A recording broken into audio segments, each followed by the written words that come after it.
네, 화요일에 파이널 리서치 함께 하겠습니다. 이게 무슨 일입니까? 어제는 우리 시장이 그렇게 우리의 속을 썩였는데요. 오늘은 다시 한번 급반등이 나와주고 있습니다. 어제 국내 증시 매도 사이드 카도 발동이 됐었습니다. 워시 쇼크 속에 온 자산 시장이 휘청휘청했었고 최근 들어서 우리 시장 가파르게 달려왔었다 보니 차익 실현에 대한 욕구가 굉장히 강했던 하루였었는데요. 오늘 장에선 다시 한번 급반등이 나와주면서 오늘 오전장에는 코스피 매수 사이드 카도 발동이 됐습니다. 결국 어제의 하락은 기회였을까라는 생각이 정말 많이 드는 오늘장인 것 같은데요.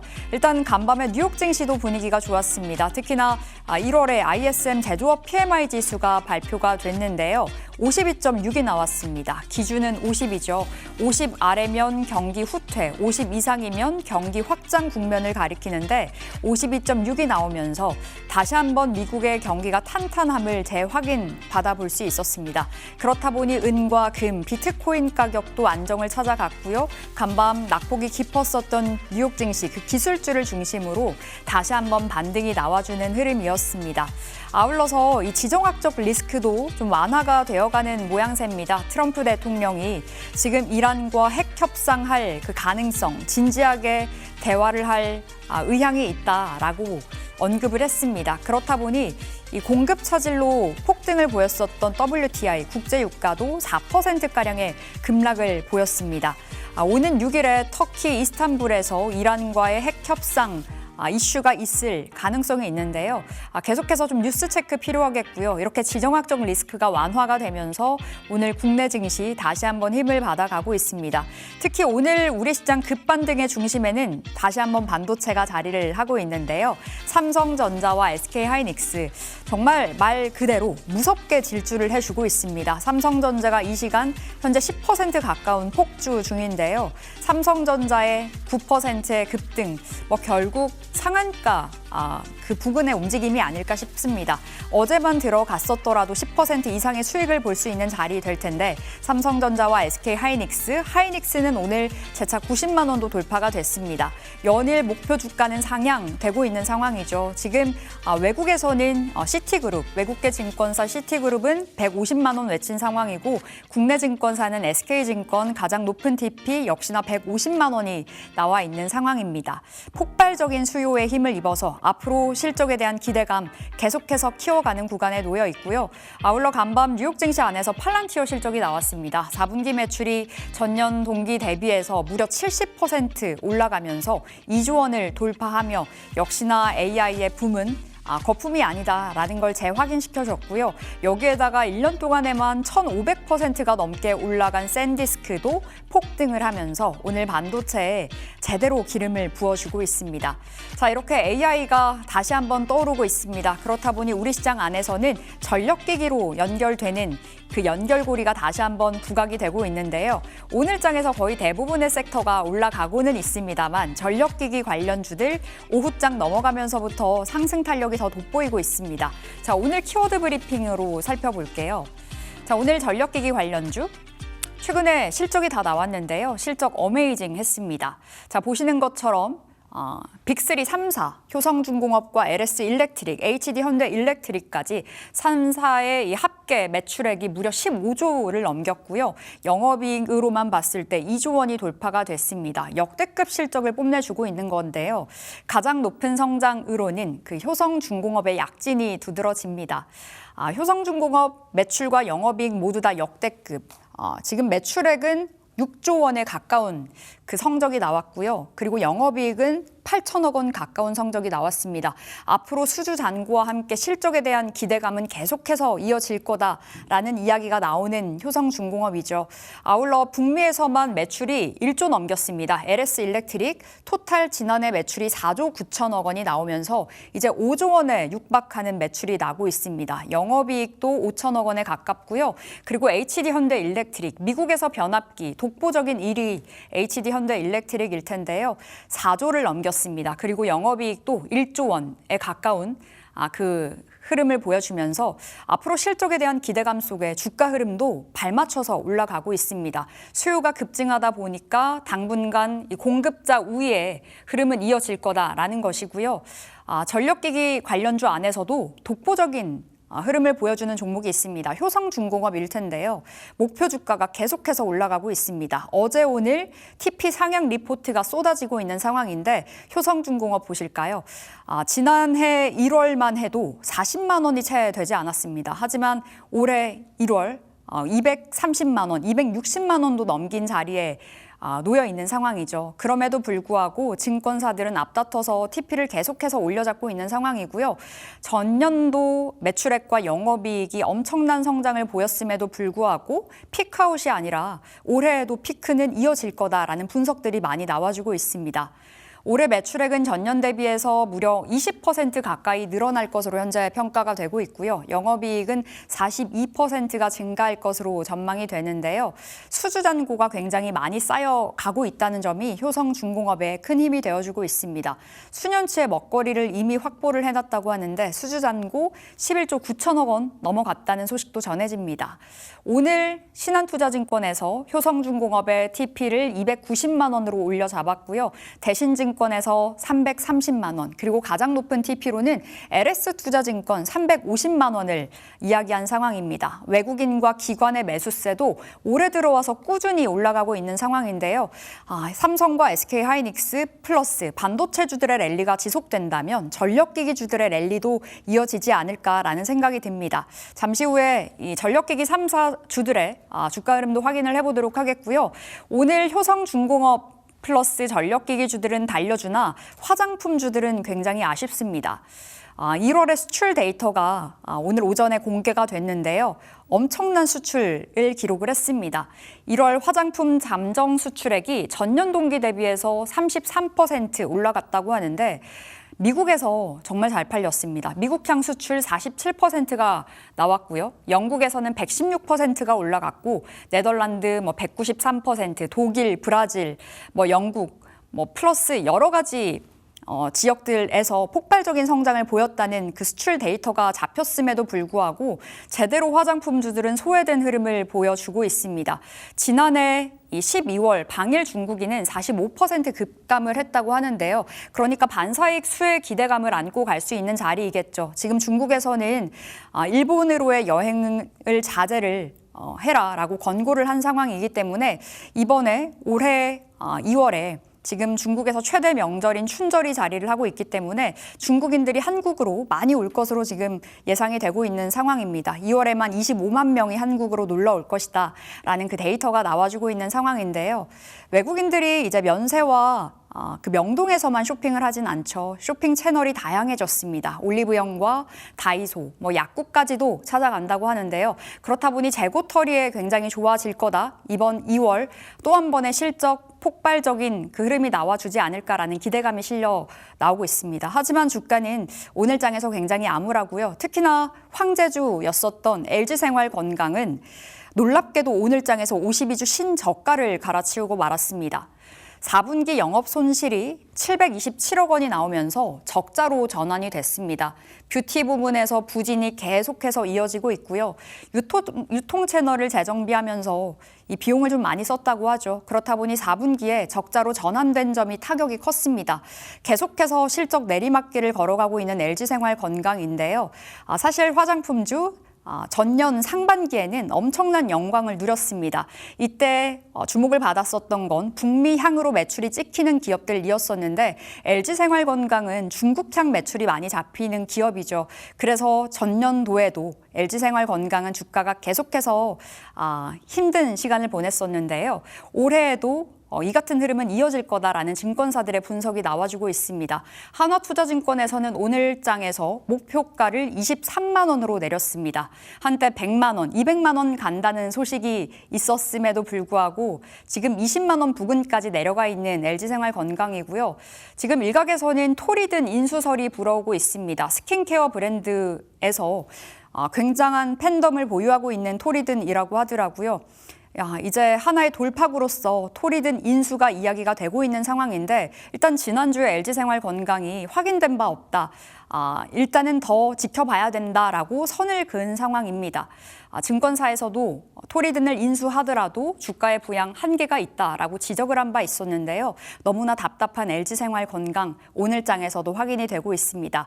자, 앞서 살펴봤었던 전력기기와 화장품주의 오늘 시세 확인을 해보도록 할게요. 자, 전력 3사 보겠습니다. 오늘 효성중공업, LS 일렉트릭, HD 현대 일렉트릭 주가 퍼포먼스가 상당합니다. 현재 HD 현대 일렉트릭이 5%고요. 효성중공업이 3%의 상승 235만 원 돌파가 됐습니다. LS 일렉트릭이 오늘 장에서 독보적인데요. 단숨에 10% 이상 두 자릿수의 급등을 보이면서 오늘도 신고가를 새롭게 써냈습니다. 오늘 장에서 60만 원 돌파에 성공을 했고요. 전력기기 보면 전선주도 보셔야 되겠죠. 최근에 구리값 또 폭등을 하면서 전선주의 랠리도 이어지고 있습니다. 대한전선이 15%, 일진전기 8%, LS와 가온전선 7%, 5%의 강세를 보여주고 있습니다. 자, 화장품주 보겠습니다. 일단 오늘 LG생활건강이 약보합 수준에서 계속해서 거래를 이어가면서 신저가 부근의 흐름을 터치를 하고 있는 상황이죠. 25만 원까지도 내려가 있고요. NFC와 케어젠, DYD는 오늘 화장품주 안에서 상위에 랭크가 되어 있는 종목들입니다. 전반적으로 오늘 화장품주들의 분위기는 암울하다는 점 체크를 해보실 필요가 있겠고요. NFC 최근에 선크림으로 굉장히 핫한 기업인데요. 8%의 강세, 케어젠 10%, DYD는 7%의 상승을 이어가고 있습니다. 자, 이렇게 전력기기와 화장품주 살펴봤는데 시장에서 봐야 되는 키워드 우주항공이 아닐까 싶습니다. 오늘 장에서 또 한 번의 우주항공주 랠리가 이어지고 있고요. 계속해서 여의도의 목소리 올 한 해 내내 봐야 되는 섹터 우주항공을 거론하고 있습니다. 윤기 아나운서와 함께 우주항공주 살펴보겠습니다. 네, 어제 크게 떨어졌었던 반도체 섹터, 그 외에도 우리가 눈여겨볼 만한 섹터, 단연 우주항공이 될 수 있을 것 같습니다. 올해 정말 큰 빅 상장을 앞두고 있죠. 바로 스페이스 X, 일론 머스크와 관련해서 우주항공에게 계속해서 관심이 가고 있는데요. 오늘 그 상승세가 또 한 번 돋보여서 이렇게 주제로 가져와 보게 됐습니다. 최대 모멘텀은 스페이스 X 상장이 되겠고요. 거기에 이어서 스페이스 X와 XAI의 합병이 이번 주에 발표가 될 수도 있겠다라는 모멘텀까지 한 번 더 더해지면서 오늘 또 우주항공 관련주들에게 관심이 쏠리고 있는 것 같습니다. 자, 바로 요 간단한 예스라는 댓글 하나 때문에 또 한 번 이 기대감들이 들어오고 있는 건데요. 참 일론 머스크의 이 직설적이고 의미심장한 그런 화법이 고스란히 들어가 있는 예스인 것 같습니다. 자, XAI와 스페이스 X 사실 이 합병에 대한 설들이 좀 잔존해 있었지만 사실 이것은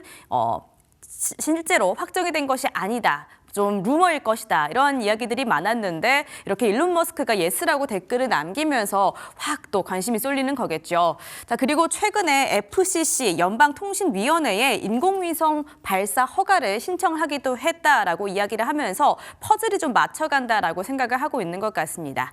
자, 6월 달을 지금 가장 유력한 상장 시점으로 우리가 생각을 하고 있는데요. 이 스페이스 X의 기업 가치 현재만 추적을 해봤을 때에도 8천억 달러의 평가가 되는 기업이고요. 만약에 상장을 하고 난 뒤에는 1조 원 넘게 또 평가가 되기 때문에 이에 대한 기대감들이 상당히 큰 것 같습니다. XAI도 사실 전혀 뒤지지 않는 그러한 기업일 텐데요. 작년 11월 기준으로 2,300억 달러, 우리나라 돈으로 약 330조 원이나 인정받는 그러한 기업이기 때문에 이 두 기업 간의 합병이 상당히 기대가 되는 것 같고요. 거기에 더해서 테슬라까지 더해지면 얼마나 큰 이러한 하나의 기업이 될까, 이런 모멘텀들 계속해서 좀 쫓아가 보셔야 될 것 같습니다. 자, 그리고 사실 이번 주에 우주항공과 관련해서 여러 가지 이벤트들이 또 있기도 했는데요. 국내 이슈들입니다. 정부, 정책적인 부분들을 확인을 해보셔야 될 것 같습니다. 자, 정책적으로 지금 우주항공청 신규 사업 사전 설명회가 목요일에 있을 예정입니다. 지금 2,117억 원 규모의 항공 분야 신규 사업 사전 설명회를 개최한다라는 이러한 포스터가 떴고요. 좀 구체적으로 살펴봤을 때 지금 이 5개의 분야에 총 2,117억 원을 잘 나누어서 투자를 하겠다라는 이야기입니다.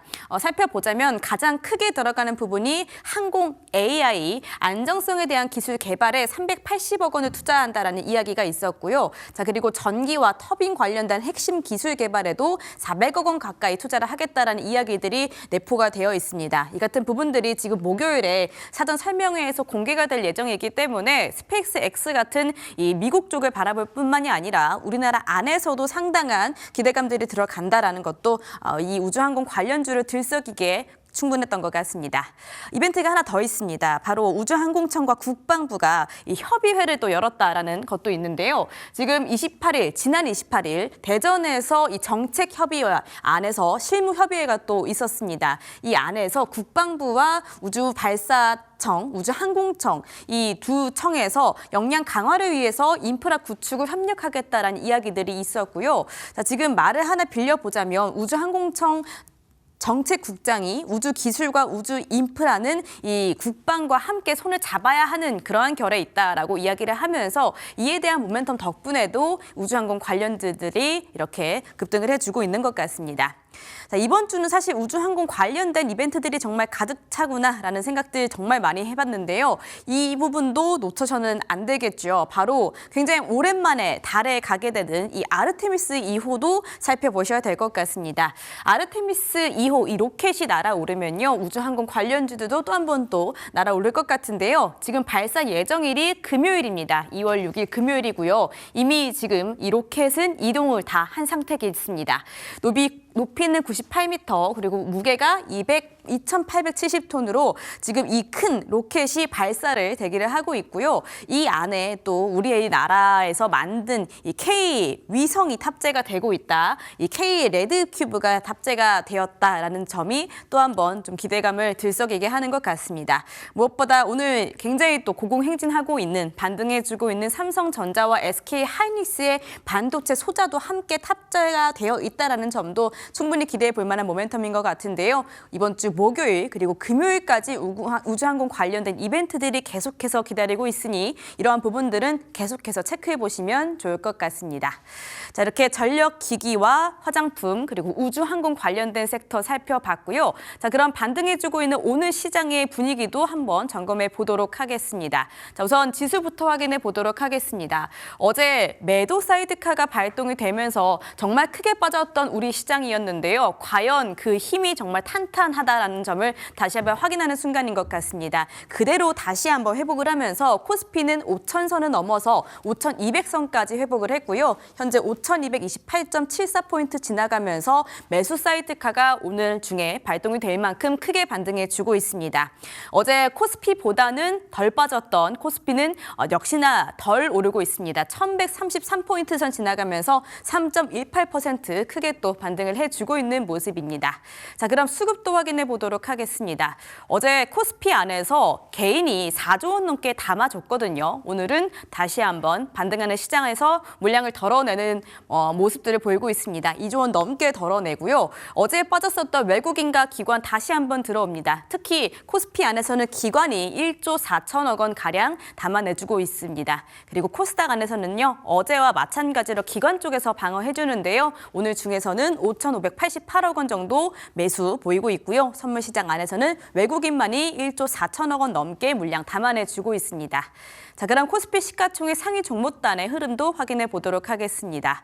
자, 지금 삼성전자와 SK 하이닉스의 반등이 심상치 않습니다. 정말 폭등을 해주고 있는데요. 삼성전자가 지금 거의 10% 가까이 반등을 해주면서 16만 4,700원 선 지나갑니다.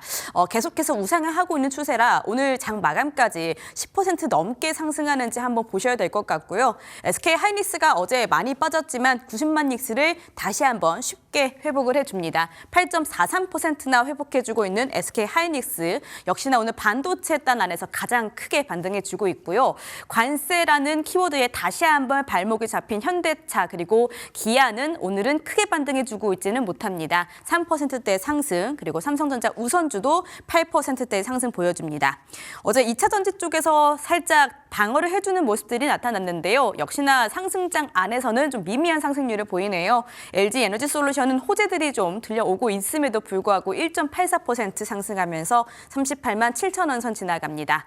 자, 이어서 6위부터 10위도 확인해 보도록 하겠습니다.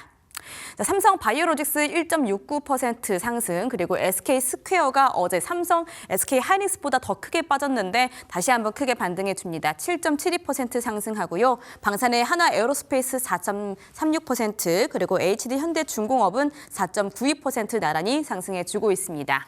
자, 이어서 코스닥 시총 상위 종목단도 확인해 보시죠. 자, 오늘 코스피보다는 코스닥의 힘이 더 강하지는 못한데요. 자, 지금 보시다 보면 대장주들의 상승률이 그렇게까지 역력하지는 않습니다. 에코프로 3.69%, 그리고 알테오제는 1.27% 반등하면서 40만 원을 아직 회복을 못한 상태입니다. 에코프로 BM은 1.05% 상승하고요. 로봇주의 대장주 레인보우 로보틱스는 오늘 5.62% 상승합니다. 자, 그리고 삼천당 제약의 상승률이 또 한 번 돋보이는데요. 정말 크게 오르고 있는 최근의 모습입니다. 외국인들이 거듭 지금 많이 담아내주고 있습니다. 지금 13.58% 상승하면서 52만 6천 선 지나가는 삼천당 제약 체크해 보시고요. 뒤로 이어서 6위부터 10위도 확인해 보도록 하겠습니다. 자, 이 안에서는 파란불을 켜고 있는 종목들도 나타납니다. ABL 바이오가 1.12% 크게 떨어졌었던 그날을 만회를 하기에는 오늘은 아닌 것 같고요. 코롱 티슈전은 1.36%, 그리고 HLB가 2.77% 상승합니다. 자, 어제 리노공업이 10% 넘게도 빠지기도 했는데 오늘은 강보합권 지나가면서 크게 회복을 못한 상태고요. 리가켄 바이오 오후장 들어서 하락 전환했다라는 점까지 함께 눈여겨보시면 좋을 것 같습니다. 자, 이렇게 오늘 핵심 섹터들 그리고 시황 짚어봤습니다. 그럼 본격적으로 파이널 리서치 시작해 보겠습니다.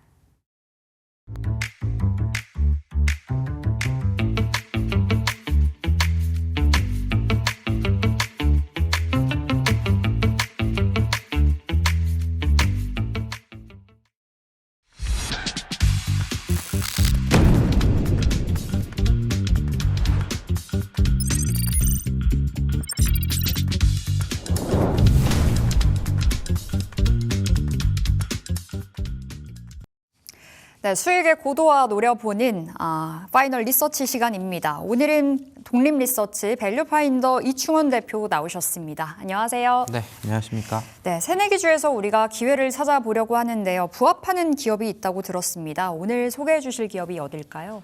네, 오늘 말씀드릴 종목은 상장한 지 얼마 안 돼서 되게 생소하실 기업이라고 생각이 드는데 GFI라는 회사에 대해서 좀 말씀을 드리도록 하겠습니다. 네, GFI 어떤 일을 하고 있나요? 네, 사실 이 회사가 1월 14일이니까 상장한 지 이제 보름 정도밖에 되지 않은 그런 기업입니다. 이게 IPO를 통해서 상장을 한 게 아니라 스펙 합병을 통해서 상장을 했는데 ESS라고 해서 최근에 2차 전지 배터리 셀업체들이 미국 진출을 통해서 2차 전지의 실적이 아쉬운 부분을 타개하기 위한 단어로 ESS가 굉장히 많이 얘기가 나오고 있는데 이 회사 같은 경우에는 2019년부터 삼성 SDI와 파트너십을 맺으면서 ESS용 소화 시트 그리고 소화 키트 이런 것들을 전문적으로 만들어서 판매하는 기업이라고 보시면 될 것 같습니다. IPO를 한 게 아니라 스펙 합병한 네. 기업이라고 말씀을 주셨는데, 자, 오늘 이 이지스 마이크로캡슐 이야기가 나오는데 이게 무슨 이야기인지도 궁금해요. 핵심 경쟁력이다라고 하는데 네. 어떤 기술이 있는 겁니까? 우리가 ESS 아니면 전기차라고 생각을 했을 때 우리가 지난해에 굉장히 많이 들었었던 두 글자의 단어는 화재가 되겠죠. 그 화재를 진압하기 위한 여러 가지 방법들이 많이 나오긴 했었는데 이 회사가 ESS 배터리팩 내부 화재를 조기 진압하는 키트를 만드는 회사입니다. 이게 캡슐이라는 마이크로 캡슐을 만들어서 그리고 안에는 소화 약재를 넣고요. 그리고 외부에는 껍질로 만들어 놓는데 이게 이제 그런 화재 같은 게 조기가 감지가 되면은 이게 터지면서 약재를 뿌려가지고 불이 나지 않게끔 하는 거라고 보시면 될 것 같습니다. 이 기술의 장점으로 사람들이 꼽는 이유는 스프링클러 같이 전기를 필요로 하지 않고 화학 반응이 발생하면은 화재를 진압하는 것이기 때문에 오작동률이 없다라는 점에서 그거에 따른 효율성을 굉장히 높이 평가를 받아서 좀 합병하면서 상장을 한 것 같은데 자체 생산 공장을 통해서 지금 캡슐을 만들고 있는 기업이다라고 보시면 될 것 같습니다. 최근에 이제 배터리 업계 게임 체인저로 ESS, 새로운 먹거리로 불리우고 있잖아요. 네. 지금 소개받고 있는 GFI라는 기업도 그 ESS에 대한 수혜를 좀 상당히 많이 받고 있는지도 궁금해요. 수혜는 실적으로는 받아가는 게 보이는데 네. 근데 상장하고 주가로는 받아가지 못하는 지금 모습을 보이고 있는 것 같습니다.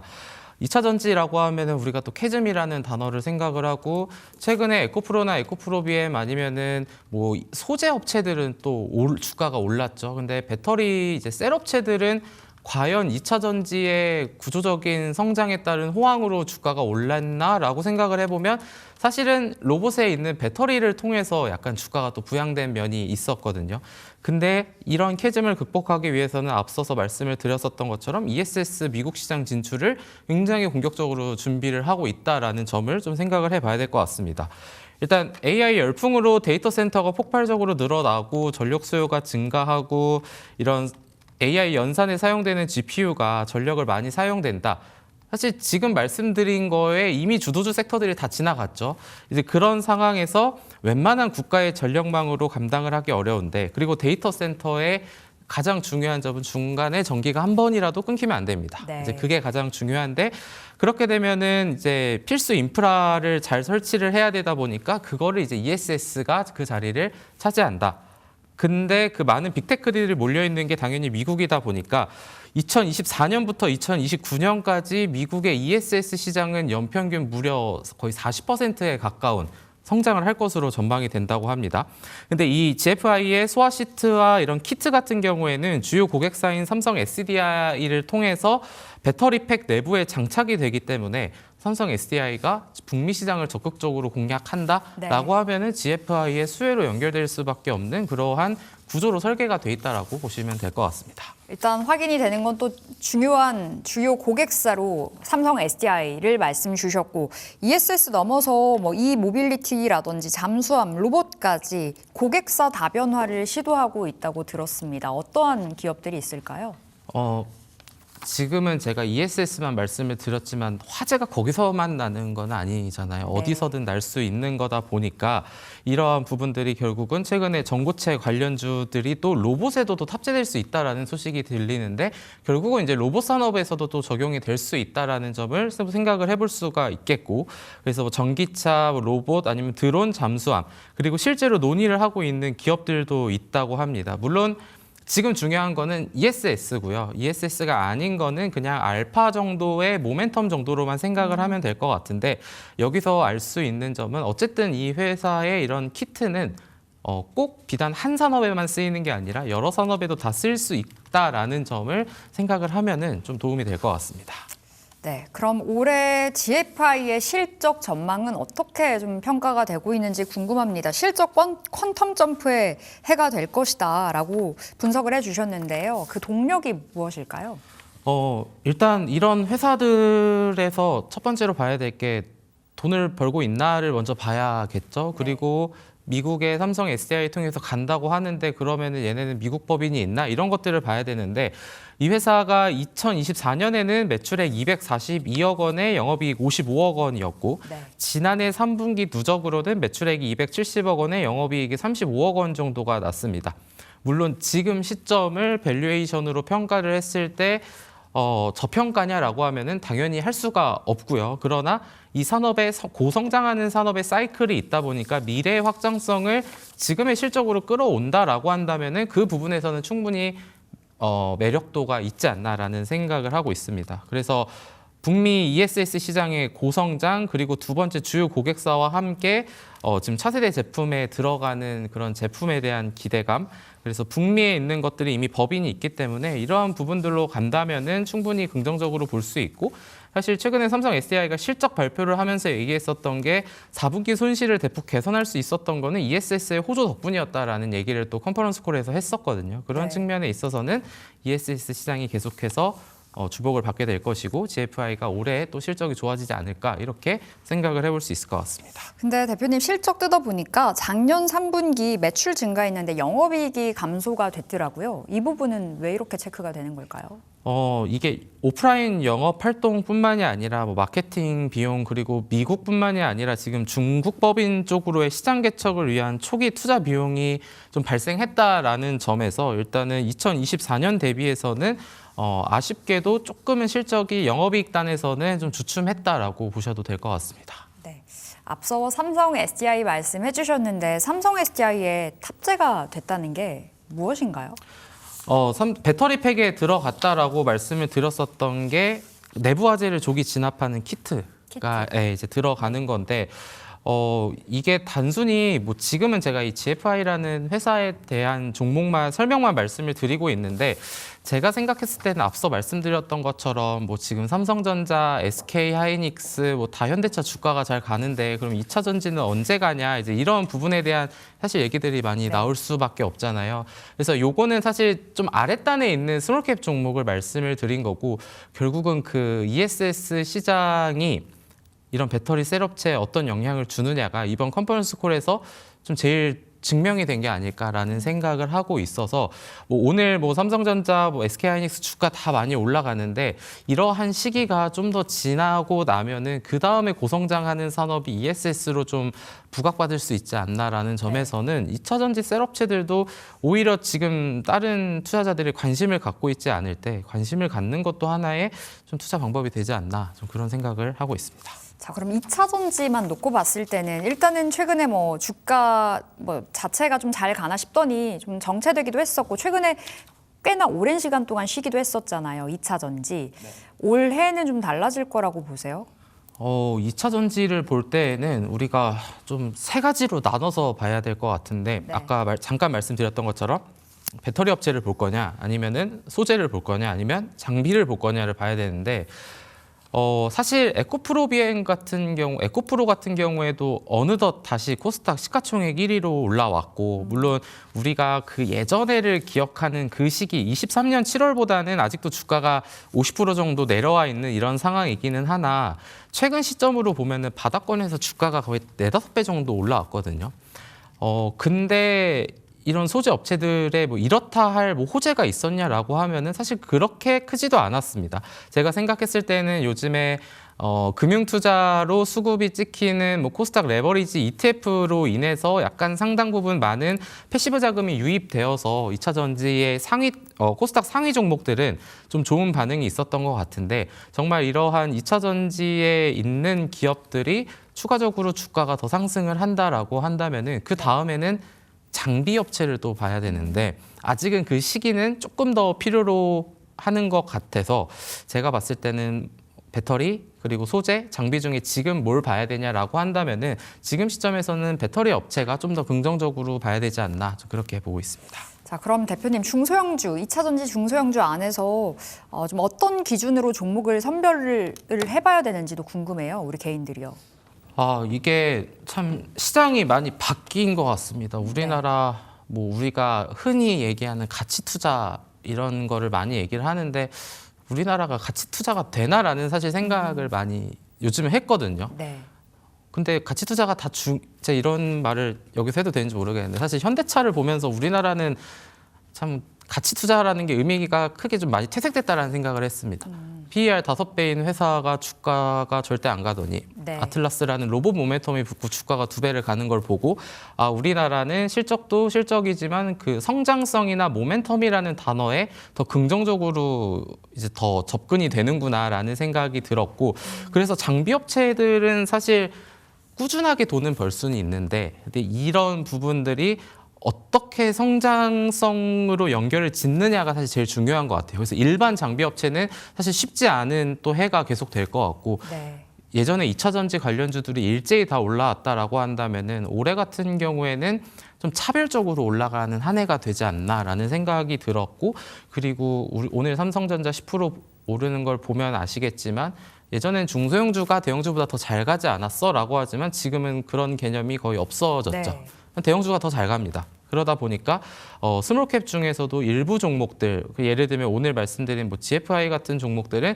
삼성 SDI의 수혜를 직접적으로 받을 수 있다라는 그런 성장성과 모멘텀이 있는 기업이다라는 점에서 모든 2차 전지 장비주들이 다 갈 수 있는 것 같지는 않고 좀 선별적으로 상승을 하는 이런 시장이 전개가 돼서 그래서 제가 말씀을 드리고 싶은 거는 한 종목 찍어서 다 사는 것보다는 좀 같은 섹터에서도 좀 나눠서 사는 게 소외되지 않는 방법이지 않을까라는 생각을 하고 있습니다. 결국 중요한 건 또 실적이 뒷받침이 되어야 되겠네요. 그 기업들을 꼽아보려면요. 네, 실적이 뒷받침되는데 모멘텀이 있으면 그게 베스트이가 네. 될 것 같습니다. 자, 그럼 GFI 앞으로의 주가 흐름 우리가 어떻게 기대를 해볼 수 있는지도 궁금합니다.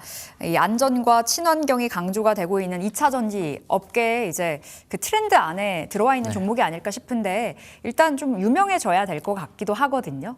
네, 제가 봤을 때는 투자하시는 분들 중에 이 기업한테는 되게 죄송한 말씀이지만 100명 중에 5명도 잘 모를 것 같은, 왜냐하면 상장한 지 얼마 안 됐고 IPO도 아니다 보니까. 하지만 지금 상장하고 나서 첫날이 고가를 찍고 나서 지금은 약간 박스권에 갇혀 있는 그러한 모습들을 보여주고 있는데 상단만 돌파를 한다면 저는 계속되는 상승을 누릴 수 있을 거다라는 생각을 해서 1차적인 목표가는 한 24,000원 정도를 보는데, 우리가 신규 상장한 종목이 이제 그 박스권의 하단을 지지하지 못하고 내려가는 모습들이 나온다면은 계속 하락하는 모습들이 나왔거든요. 그래서 특히 이 기업 같은 경우에는 저는 상방의 가능성이 더 높다라는 생각이 들기는 하나 일단은 짧게 손절가로는 한 17,000원 정도를 보시면서 좀 대응을 잘 해야 되지 않나, 좀 그렇게 보고 있습니다. 손절가를 17,000원으로 잡고 좀 대응을 해보자 말씀 주셨는데 GFI는 그러면 좀 길게 보면서 가져가야 되는 종목이겠어요. 단기적으로 무언가 딱 결판을 내기보다는요. 네, 근데 이 방금 말씀드린 손절가를 깨지만 않는다면은 오히려 상승을 하면은 1차 목표가를 달성했다고 파는 게 아니라 오히려 그때는 추가 매수를 더 하는 쪽으로도 생각을 해볼 만큼, 근데 우리가 제가 말씀드릴 때 지금 확인을 해야 되는 거는 증시가 너무 쏠림 현상으로 여러 군데 이제 나누어져 있으니, 만약에 이 기업에서 거래량이 좀 강하게 동반되면서 주가가 급등하는 힘을 보여준다라고 한다면은 그때는 오히려 더 탄력을 통해서 상승할 수 있는 여지가 높다라고 생각을 하고 있기 때문에 손절가를 가장 일단 1차적인 중점적으로 보되 상승을 할 때에는 오히려 추가 매수까지 고려를 해볼 수 있는 기업이지 않을까라고 그렇게 보시면 될 것 같습니다. 업종도 궁금해서요. 실적 시즌이잖아요. 네. 2차 전지단 안에서 물어봐야 되겠죠. 이 중소형주 내에서 실적 시즌에 좀 유망한 업종은 어디라고 평가하세요, 대표님? 2차 전지에서 실적이 잘 나오는 종목을 말씀하시는. 종목도 좋고요. 요즘에 사실 컨센서스를 보면은 그렇게 막 기대가 되는 기업들은 많이 없습니다. 근데 그런 상황에서 제가 개인적으로 최근에 미팅을 했었던 2차 전지 장비 기업 같은 데는 엠플러스라는 기업이 있는데, 사실 2차 전지 장비주들이 그렇게 많이 올라와 있지는 않거든요. 이 엠플러스라는 기업은 사실 어제 그 증시가 그렇게 하락을 할 때도 이 회사는 어제 거래량이 동반되면서 16%까지 올라왔었거든요. 근데 이 회사 같은 경우에는 뭐 자사주도 소각을 하고 보유하고 있는 현금도 많고, 그리고 과거의 실적들을 같이 체크를 해보면은 그렇게 적자가 났었던 적이 많이 없었습니다. 연간으로 보면 23년, 24년, 그리고 25년까지도 거의 200억 원이 넘는 영업이익을 기록한 회사거든요. 근데 시가총액이 지금 1,600억이죠. 이런 기업들은 성장성이라는 단어가 좀 더 붙게 되고 상법 개정안에 대한 이런 수혜들이 붙는다면은 충분히 주가가 지금 고점 대비해서 좀 내려와 있긴 합니다. 19,000원까지 갔다가 최근에 지금 13,000원 정도 지나고 있는데 가격적인 부담도 좀 덜 할 것 같고, 이런 기업들 같은 경우에는 장비주들에서는 충분히 주목을 받을 수 있는 그런 기업이 될 수 있지 않을까라고 보고 있습니다. 네, 엠플러스도 말씀 주셨는데 어제 시장 진짜 암울했었잖아요. 거래량과 함께 16%의 급등을 보여주기도 한 종목입니다. 앞으로 엠플러스 그리고 오늘 이야기 좀 파헤쳐 봤었던 GFI의 흐름까지 계속해서 우리 챙겨보도록 하겠습니다. 자, 오늘 우리 밸류파인더 이충원 대표 함께했습니다. 말씀 고맙습니다. 네, 감사합니다. 수고하셨습니다.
네, 쉴 틈 없이 움직이는 가상자산 시장, 우리 불세 대표님께서 컨트롤 타워 역할을 해드립니다. 힘든 코인 시장 불세 대표님과 함께 보시죠. 대표님 안녕하세요. 네, 안녕하세요. 반갑습니다. 불세 대표입니다. 자, 지금 금, 은, 지금 주식시장 모두 반등하는 모습들인데 코인 시장은 아직까지는 조정을 받고 있는 것 같습니다. 그래도 어제보다는 투심이 덜 흔들리는 것 같은데요. 오늘 코인 시장 분위기 먼저 짚어주시죠. 네, 제가 어제부터 이렇게 화상방송으로 시청자분들 만나 뵙고 있습니다. 제가 어제 비트코인이 케빈 어식발로 인한 이런 하락, 그리고 금은 여러 가지 그쪽으로 자산이 쏠리다 보니까 비트코인만 유독 힘을 못 받는 그런 힘든 시장 상황이라고 말씀드렸는데요. 어제 말씀드렸던 중요한 지지선을 지지하면서 지금은 반등이 아주 잘 나오고 있습니다. 자, 케빈 어씨 어떤 분인지 잘 모르시는 시청자분들 아직 계실 것 같아서 제가 오늘 확실하게 짧게 말씀을 드리겠습니다. 자, 매파라고 알려져 있잖아요. 하지만 여기 지금 나가고 있는 PPT 내용 보시면 아시겠지만 정확히는 합리적 매파입니다. 그러니까 합리적 매파, 금리를 내리는 것을 선호하지는 않지만 대차대조표를 보면서 그 시장 상황에 맞게 실무 협상가 이런 능력이 있는 그런 인물이라고 생각을 하시면 됩니다. 그리고 이 케빈 어씨 같은 경우에는 과거에 인터뷰 중에서 이런 말을 했었습니다.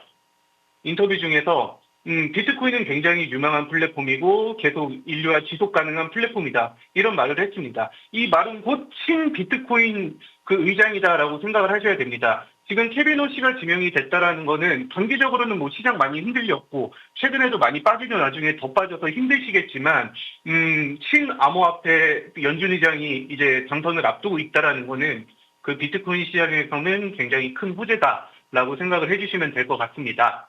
자, 이게 여러분들 왼쪽에 보이는 게 금 차트고요. 그리고 오른쪽에 보이는 게 비트코인 차트입니다. 지금 왼쪽 보시면 아시겠지만 5,500달러까지 수직 상승했다가 급락이 나왔습니다. 그리고 비트코인은 뭐 최근에 10월 10일부터 계속 재미없었지만 최근에는 오히려 바닥에서 이렇게 반등 신호를 보여주고 있습니다. 이게 어떤 차이냐면요. 이제 차트 보시면 아실 거예요. 여기 이렇게 금이 상승이 나올 때는 비트코인이 횡보 내지 지배했고요.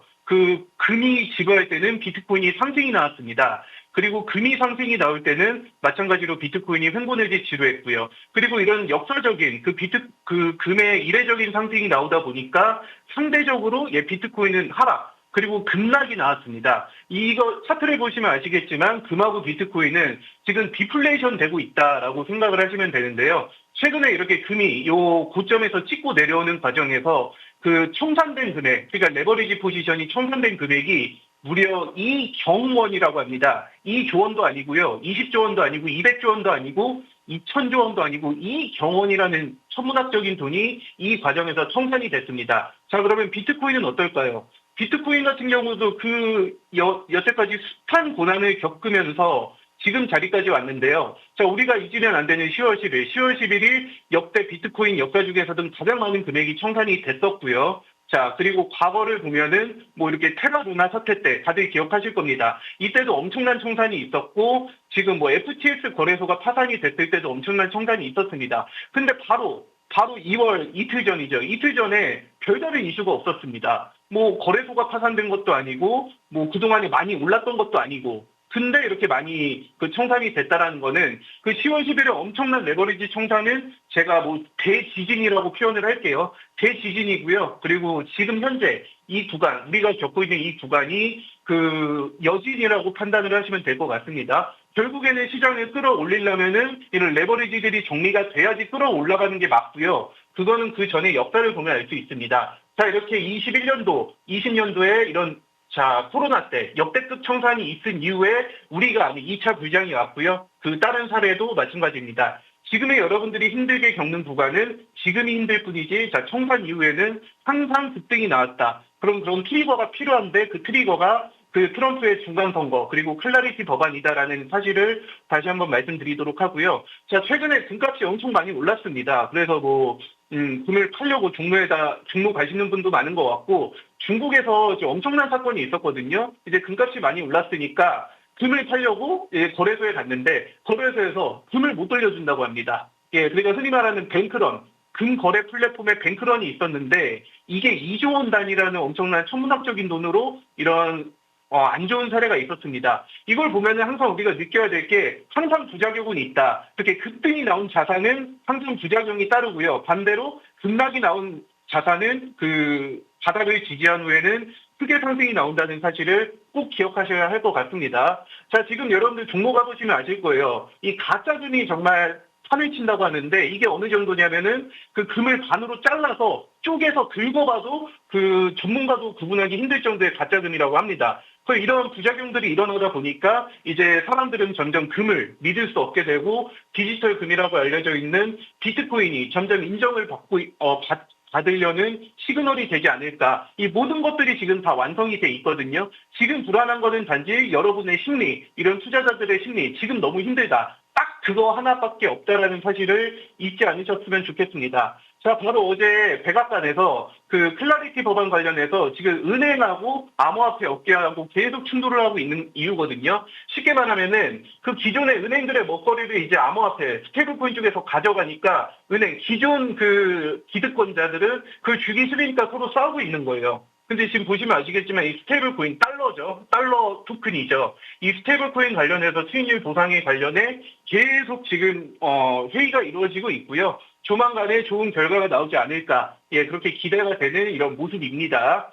자, 이게 바로 어제 트럼프가 어제입니다. 바로 어제 라이브 백악관 라이브에서 얘기를 했습니다. 자, 암호화폐 주도의 필요성. 왜냐, 우리가 암호화폐를 차지해야지 중국이 이걸 차지할 수 없다라고 지금 트럼프의 가장 큰 경쟁자는 사실 중국이잖아요. 그래서 중국 견제하려고 지금 뭐 이란도 괴롭히고 그린란드도 괴롭히고 베네수엘라도 괴롭히고 그런 상황입니다. 그리고 이 트럼프는 이 전체 본인의 자산의 20% 이상이 암호화폐로 이루어져 있습니다. 근데 지금 본인의 자산이 뚝뚝 깎이고 있는 이 과정을 가만히 보고만 있지는 않겠죠. 뭐 월드 리버티 파이낸셜에서는 이제 해당 사업은 아들들과 가족이 전담하고 있다라고 하지만 이거는 결국 그 본인의 자산이라고 생각을 하셔야 될 것 같습니다. 결국에 여러분들이 아셔야 될 거는 그 금에서 엄청난 청산이 일어났고 그 금에서 청산된 금액이 최근에 바로 엊그저께 청산된 금액이 그 비트코인 시가총액이거든요. 그 돈만 비트코인으로 들어왔어도 비트코인은 최소 2배 이상은 올랐다는 얘기입니다. 그런 시장의 리밸런싱 과정이 이루어져 가고 있다라고 생각을 하시면 되고요. 자, 여러분들이 잘 알고 있는 돈나머니 캐시우드가 자, 어제 인터뷰에서 얘기를 했습니다. 미국이 사실 이제 작년부터 비트코인을 전략적 비축 자산으로 하겠다. 트럼프가 그 유세 때 계속 얘기를 했지만 실제로 실행하지는 않았거든요. 그냥 스테이블코인 법안, 지니어스 법안 통과한 거 말고는 없었는데 이제는 전략적 비축을 위한 미국이 비트코인 매입을 시작할 거다. 이 비트코인 매집을 시작하기 전에 해야 될 거 앞에서 보여드렸던 청산쇼 이런 시장의 레버리지들을 다 정리를 하는 과정이 필요했고, 지금은 그 정리된 수준이 아니라, 그냥 정말 깨끗한, 싹 다 터져 나간, 시장에 정말 매물이 없는 그런 상황이라고 말씀을 드릴 수 있겠습니다. 자, 이런 틈을 타서 개인 투자자들이 힘들어하지만, 스트레티지, 비트코인을 가장 많이 모으고 있는 디지털 에셋 트레저리, 스트레티지는 또 비트코인을 추가 매수했고요. 855개, 그러니까 하나로 거의 한 1,000억 정도 되겠죠. 그리고 비트마인도 42,000개가량의 이더리움을 지금도 추가 매수를 하고 있습니다. 그러니까 지금 힘든 거는 개인 투자자들 뿐이고, 이게 돈 있는 기관들, 권력가들, 슈퍼리치들은 계속해서 이렇게 비트코인과 이더리움을 매집을 하고 있습니다. 이유가 뭘까요? 오를 걸 알고 있기 때문에. 지금 그러니까 개인 투자자분들이 생각을 하셔야 될 거는 제가 한결같이 말씀을 드리지만 시장에서 살아남기만 하면 수익을 낼 수가 있는데 비트코인이 이제 시간 지나면 무조건 15만 달러, 20만 달러, 30만 달러 갈 거고 이더리움도 1만 달러, 2만 달러 갈 건데요. 그 가는 과정이 순탄하지 않죠. 그 역사적으로 다 보셨잖아요. 1차 불장 때 2천만 원까지 갔다 300만 원까지 빠졌고 2차 불장 때 8천만 원까지 갔다가 2천만 원까지 빠졌습니다. 근데 그때는 기관 투자자가 별로 없었죠. 하지만 지금은 다르죠. 대거의 기관 투자자, 슈퍼리치들이 이미 들어가 있는 상태고 그걸 알다 보니 과한 레버리지 물량들이 들어왔고 그 레버리지 물량들을 청산을 해야지 이 슈퍼리치들이 추가 매수 후에 가격을 끌어올릴 수 있는 그런 판이 지금 만들어졌다. 그 트리거가 이제 트럼프의 중간선거 그리고 클래리티 법안이 될 거다라고 말씀을 드리겠습니다. 자, 우리나라에서도 스테이블코인법이 임박을 했습니다. 자, 이 스테이블코인, 블록체인 금융은 피할 수 없는 시대의 흐름입니다. 지금 우리가 초-AI 시대에 살고 있잖아요. 그런 식으로 인류의 문명이 발전했듯이 비트코인도 인류의 화폐 문화가 발전되는 최종 진화 형태다라는 것을 잊지 마시고 코인 투자하시는 분들 지금 당장은 힘드시겠지만 시장에서 살아남는 게 무엇보다 중요하다. 살아남는 방법은 단타 트레이딩을 꼭 병행하셔야 된다라고 제가 어제도 말씀을 드렸죠. 단타 트레이딩 병행하면서 내가 수익을 꾸준히 쌓아가야지. 예, 코인은 공매도 가능하잖아요. 예, 하락 배팅도 가능하기 때문에 떨어질 때는 하락 포지션, 올라갈 때는 상승 포지션으로 대응을 하시면 됩니다. 이런 대응하시는 방법 여기 지금 영상에 QR코드 나가고 있죠. QR코드 찍고 들어오시면 되고요. 너튜브 보시는 분들은 고정 댓글에 링크를 클릭하셔서 링크 클릭하시면 노란 톡방이 열립니다. 그 노란 톡방에 1:1 오픈 채팅방 클릭하시면 되겠습니다. 네, 말씀 주신 부분들 들어보니까 현 조적은 확실히 기회다라는 생각이 듭니다. 코인 투자하시는 분들 흔들리는 투심을 좀 잡고 싶다면 화면 하단에 있는 QR코드 타고 우리 불세 대표님과 굳건하게 시장에서 살아남아 보시기를 바라겠습니다. 자, 그러면 비트코인부터 짚어볼게요. 어제랑 분위기가 사뭇 달라졌습니다. 소폭이지만 고개를 살짝 들었는데요. 비트코인도 한번 짚어주시죠. 네, 비트코인 차트 화면 보면서 말씀을 드리겠습니다. 잠시만 기다려주세요. 네, 비트코인 같은 경우에는 지금 소폭이나마 상승을 해주고 있고요. 우리 불세 대표님께서 말씀해 주셨던 부분들 그리고 돈나무 언니까지 비트코인을 매수했다라는 소식들이 계속해서 들려오고 있습니다. 자, 이 같은 부분들을 확인을 해봤을 때 지금 전반적으로 자산이 오르고 있는데 비트코인만 아직까지 반등을 하지 못한 건 굉장히 큰 기회지 않을까라는 생각이 들고요. 다만 좀 투자하기가 두렵다 하시는 분들은 우리 불세 대표님의 말을 좀 더 들어보셔도 좋을 것 같습니다. 화면 하단에 있는 QR코드 타고 입장하시면은요, 코인 전반적인 분위기들, 흐름들, 그리고 어떻게 단타 전략 챙겨야 하는지 알려주시니까요. 들어와 보시기 바라겠습니다. 자, 그럼 비트코인 시장 분위기는 어떨까요, 대표님? 네, 비트코인 제가 어제 여기 75,000달러 지지선이 굉장히 중요하다라고 말씀을 드렸습니다. 이게 전저점이기도 하고 그리고 스트래티지의 평균 단가다라고 제가 말씀을 드렸죠. 정확하게 이 지지선을 찍고 반등을 하는 모습을 보여주고 있습니다. 이 밑에 스토캐스틱 RSI를 보시면은 요 과매도 구간에 돌입을 하면서 동시에 골든 크로스에까지 출현을 했습니다. 그러면서 지금 반등 시도가 나오고 있는 구간입니다. 물론 여기서 이제 기적같이 큰 급등을 할 수도 있겠지만 이렇게 횡보하면서 또 천천히 급등을 할 거예요. 그러니까 지금 자리에서는 여러분들이 길게 이제 끝났다라고 안심하시기보다는 언제든 흔들면서 계속해서 개인 투자자들을 털어내면서 가는 과정이다라고 말씀을 드리겠는데요. 자, 털어내는데 내가 살아남는 방법. 제가 한결같이 말씀을 드리잖아요. 단타 트레이딩입니다. 자, 보시면은 이게 어제 5분봉이에요. 자, 분명히 어제까지는 지금 요 200일선이 강력하게 저항으로 발동을 하면서 이렇게 200일선을 돌파하지 못한 채 계속해서 하락 추세가 나왔습니다. 그럼 여러분들이 여기서 이렇게 200일선 근처에서 하락 포지션을 잡으셨다면 공매도죠. 그 업비트나 빗썸에서 코인 빌리기라는 창으로 공매도 하실 수 있습니다. 이렇게 공매도를 하셨다면은 분명히 수익을 내셨을 거예요. 자, 근데 어제 저녁부터 갑자기 정배열로 차트가 돌아서면서 200일선도 다시 돌아섰습니다. 그럼 여기서부터는 다시 이제 상승 추세가 나왔죠. 그리고 상승 추세가 나와서 여기서도 찍고 상승을 시작을 했고요. 여기서도 찍고 지금 상승을 시작을 했고, 그리고 마찬가지로 지금도 200일선 근처에서 계속 그 지지대를 지금 마침 여기가 딱 상승 포지션이 나올 수 있는 타점에 진입을 했네요. 그러니까 여러분들이 가만히 계시면 안 됩니다. 가만히 계시면 아무것도 하실 수 없고요. 이런 식으로 가만히 있는 동안에도 시장은 계속 기회를 주고 있고 우리가 돈 많아 비트마인이나 스트래티지처럼 돈 많으면은 그냥 떨어질 때마다 그냥 계속 추가 매수하면 됩니다. 근데 대다수의 개인 투자자분들은 그렇지 않죠. 그렇기 때문에 이런 변동성이 하락장에서는 하락 포지션 그리고 지금같이 다시 상승 포지션으로 단기간으로 전환을 했잖아요. 자, 지금 마침 보면 여기도 과매도 구간에서 골든크로스 출현했습니다. 이런 구간에서는 상승 포지션으로 추가로 수익을 내실 수 있는 거예요. 그래서 제가 어제 방송을 하면서도 팀방에서 계속 그 하락 포지션으로 수익을 냈고요. 오늘은 마찬가지로 상승 포지션으로 지금 수익을 내고 있습니다. 그러니까는 코인 투자하시는 분들 가만히 계시지 마시고요. 힘들어하지 마시고 분명히 어떤 시장이어도 수익을 내실 수 있으니까 지금 그 영상 QR코드 나가고 있습니다. 제 얼굴 밑에요. 이 QR코드를 카메라로 찍고 들어오시면 되고요. 너튜브 보시는 분들은 고정 댓글에 링크 클릭하셔서 마찬가지로 링크 클릭하신 다음에 노란 톡방이 열리면 가운데 1:1 오픈 채팅방 들어오셔서 이런 제가 단타 포지션 24시간 무료 제공해드리고 있으니까요. 들어오시면 좋을 것 같습니다.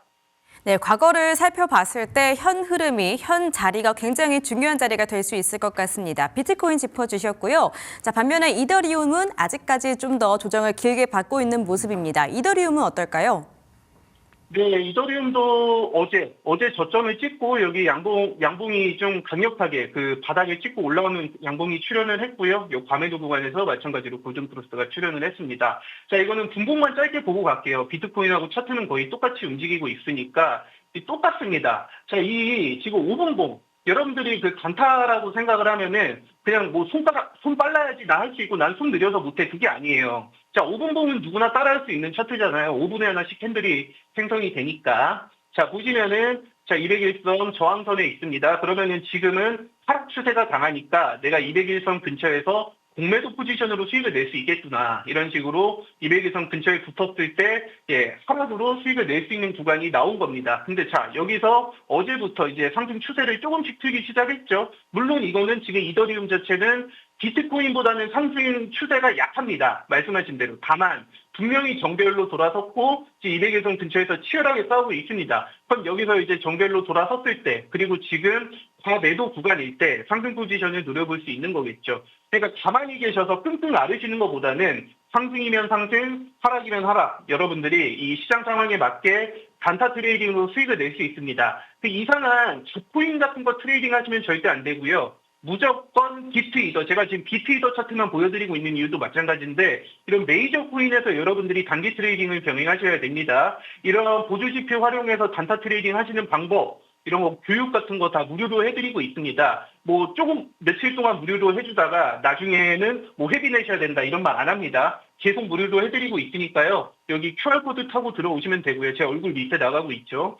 그리고 너튜브 보시는 분들은 마찬가지로 고정 댓글에 링크를 클릭하셔서 참여해 주시면 좋을 것 같습니다.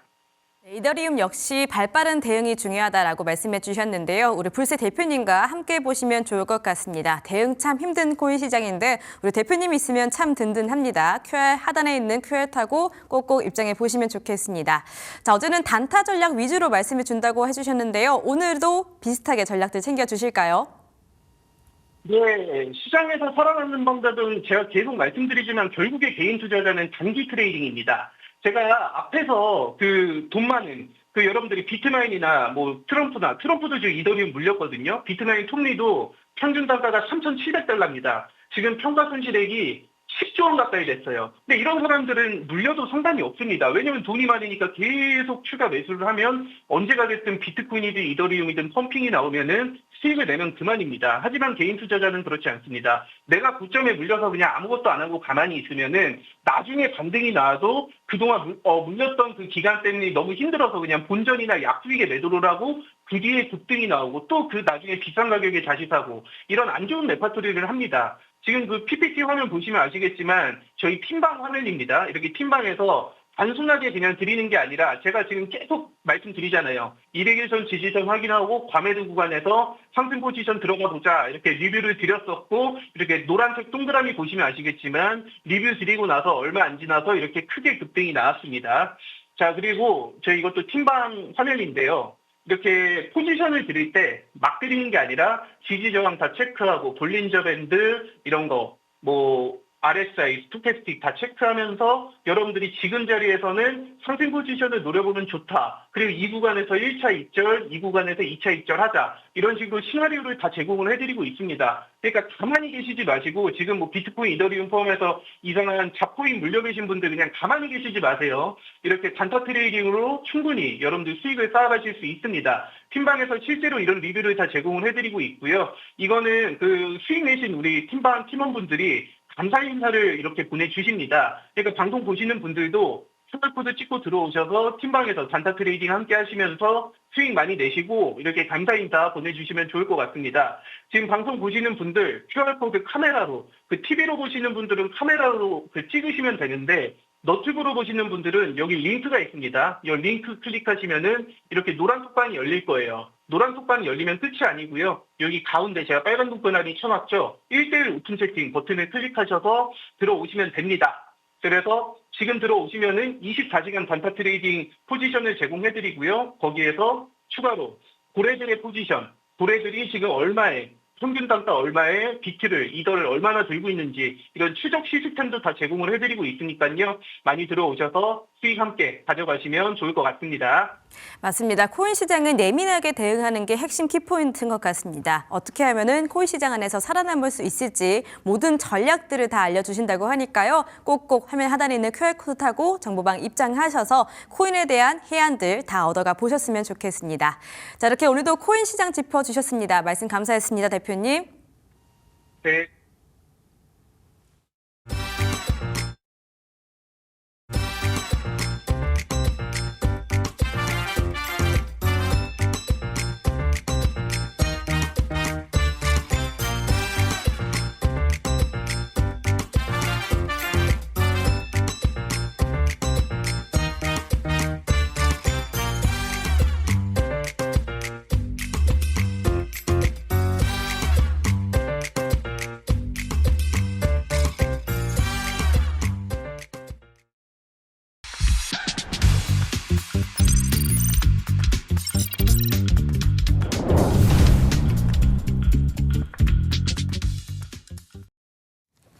네, 오늘 마감 공략주 만나보는 파이널 카드 시간입니다. 오늘은 오리드홀딩스 권영우 대표 나오셨습니다. 안녕하세요, 대표님. 안녕하세요. 네, 오늘 시장 진단해볼 텐데 오늘 진짜 어메이징합니다. 코스피가 현재 6%가 넘어가는 초강세, 이 정도면 폭등이라고도 표현을 해볼 수 있을 것 같은데 5,260선 닿아 있고요. 코스닥이 4% 가까운 상승 보여주고 있거든요. 시장 어떻게 바라보시나요? 일단은 저는 이제 미국 3대 지수가 강세가 나왔는데 그 영향이 가장 컸다라고 생각을 하고 있고, 저는 이제 은을 포함해서 이 상품 쪽에서 급락이 나왔죠. 금이랑 은이 급락이 나오면서 이제 금과 은 선물을 대거 보유하고 있었던 헤지펀드들 그리고 기관 투자자들의 소위 말하는 그 증거금이 좀 부족해지는 상황이 발생했습니다. 그래서 이제 담보금이 부족해지니까 담보금을 투입해야 되는데 그럼 현금이 필요한 상황이죠. 그럼 현금을 어디서 마련을 해야 되냐? 그러면 수익이 나고 있었던 주식을 매도해서 담보금을 충당을 해줘야 됩니다. 그렇기 때문에 어제 급락은 이 금과 은 선물의 급락에 따른 포트폴리오를 재정비하는 과정에서 주식 시장의 그 현물이 좀 대거 매도가 좀 나왔었고, 미증시가 먼저 이런 양상이 나오면서부터 우리 국내 증시도 좀 같이 반영이 되는 영향이 큽니다. 그러나 이제 국내 증시 같은 경우에는 아무래도 이익 모멘텀은 굉장히 큰 상황에서 밸류에이션 부담은 상대적으로 적습니다. 그러니까 신흥국, 아시아 국가들 중에서 또 혹은 미국을 비교하더라도 우리나라 증시는 지금 굉장히 좀 저평가된 국면이다 보니까 좀 이런 오늘 같은 경우에는 반발 매수세가 좀 강하게 좀 유입이 된 것 같고, 또 이제 앞으로도 이제 이벤트가 좀 몇 개 더 있습니다. 미국 증시에서 이제 연준의 차기 의장을 금리 인하에 굉장히 호전적인 사람으로 발탁하려는 그 트럼프 대통령의 의지가 있다 보니까 그 유동성에 대한 기대감도 지금 있다라고 볼 수 있거든요. 그럼 네. 미증시가 더 간다라고 했을 때 어제도 지금 샌디스크가 14% 정도 급등이 나왔었는데, 이런 필라델피아 반도체가 지수가 올라간다라고 했을 때 우리나라 증시도 충분히 동조한 흐름을 가져갈 수 있다라고 생각을 하고 있습니다. 그래서 여러모로 지금 우리나라 증시는 좀 조정이 나왔을 때 그것을 좀 기회로 삼아볼 수 있는 삼아봐야 된다라고 저는 보고 있습니다. 결국 어제가 기회의 하루였나 보네요. 사실 어제 급락할 때 이제 급락에 대한 그 배경을 설명해 주셨습니다만 1월의 포트 전략과는 이제 2월 좀 다르게 해봐야 되지 않을까라는 생각이 굉장히 많이 들었거든요. 그럼 결국 2월 또한 1월 같이 뭐 강세장을 좀 즐기면 된다라고도 볼 수 있겠어요? 그렇다라고 볼 수 있죠. 일단 첫 번째가 강세장이 계속 나올 수 있는 근거는 뭐냐면 정부의 정책이 너무 확고한 상황입니다. 네. 그전에 뭐 코스피 5,000, 그 최근에 나왔었던 거는 코스닥 뭐 3,000 스닥 이런 지금 얘기가 나올 정도로 정부가 이 증시 부양에 대한 의지가 굉장히 확실한 상황인데, 이게 지금 한 3월 때까지는 무난하게 좀 증시가 강세가 나올 수 있는 이유는 올해 또 6월에 지방선거가 있습니다. 그럼 네. 지방선거 앞두고 정부는 어떤 그 스탠스를 취하냐? 현금이라고 좀 표현하기 그렇죠. 유동성을 좀 푸는, 유동성을 좀 이렇게 완화하는 정책을 굉장히 많이 하거든요. 그래서 그런 측면에서 봤을 때 우리는 지금 이 증시가 락바텀을 형성하고 있다. 그러니까 하방 경직성을 정부가 좀 잡아주고 있다라고 보고 있고 최근에 코스닥이 1000스닥을 돌파할 때도 연기금이 주도했거든요. 그러니까 네. 증시가 신고가에서는 차익 실현 매물이 기관 외국인으로부터 많이 나오는데 지금 코스닥 같은 경우에는 반대로 기관 외국인이 오히려 높은 가격대에서 들어왔다는 것이 굉장히 긍정적이다라고 보고 있습니다. 그래서 내가 좀 종목을 그 옥석 가리기를 좀 잘 못한다. 라고 했을 때는 ETF 상품이라든지 좀 디스플레이용으로 그러니까 시총 상위 종목들을 매수하시는 전략도 좀 좋다라고 보고 있습니다. 그럼 좀 단순하게 봤을 때 6월까지는 이 같은 흐름이 좀 비슷하게 흘러갈 거라고 보시는 거네요, 대표님께서는.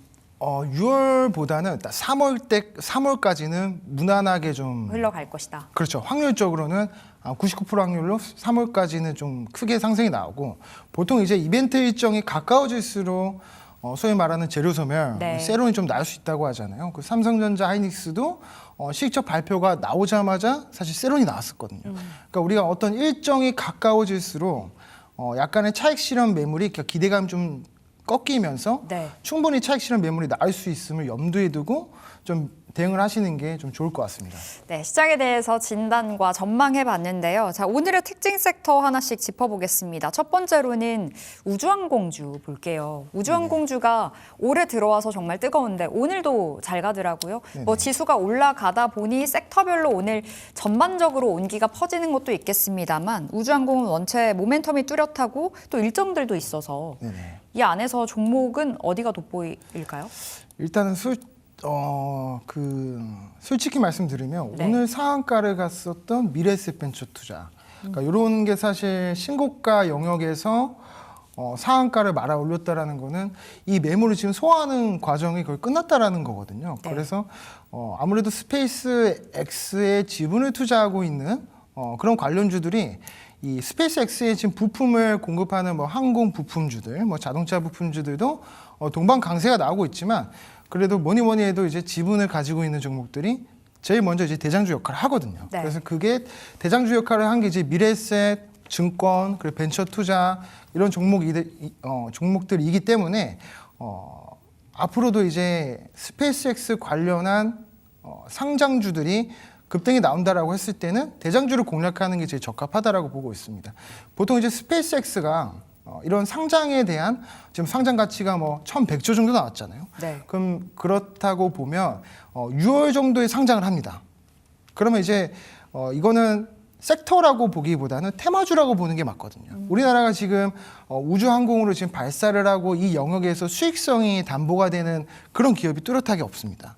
뭐 지금 하나 에어로스페이스 같은 경우에는 그나마 유일하게 지금 우주선과 거의 근접한 기술력을 가지고 있지만 우주를 지금 우주 쪽으로 항공을 보낼 수 있는 기술을 가지고 있지만 아직도 우리나라는 그 규제라든지 법률적인 어떤 그런 문턱이 좀 많이 있기 때문에 딱 명확하게 그러니까 우주 항공과 직접적으로 연결된 종목이 뭐가 있냐라고 했을 때는 고르기가 좀 어렵습니다. 네. 그러니까 이건 소위 말해서 섹터라고 보기보다는 테마주로 보는 게 맞는데 테마주의 수명, 유효 기간, 유통 기한은 언제까지냐라고 했을 때는 이것도 이제 상장 되기 전에 스페이스X가 지금 머스크 생일 6월 달이잖아요. 네, 그때 그러니까 한다고. 그렇죠. 그래서 6월에 상장을 한다라고 했을 때 한 2개월 전에 보통 재료 소멸이 나옵니다.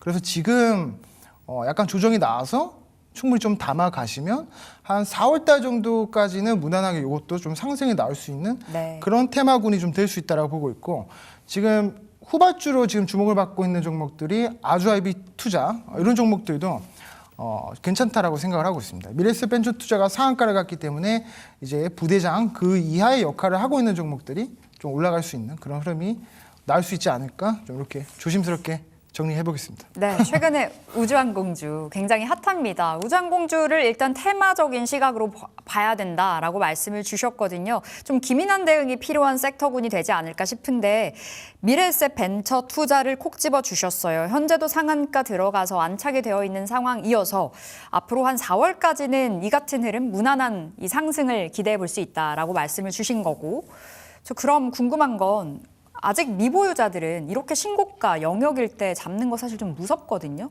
네. 그럼 좀 눌렸을 때 들어갈까요? 아니면 그럼에도 불구하고 대장격을 지금이라도 잡는 게 나을까요?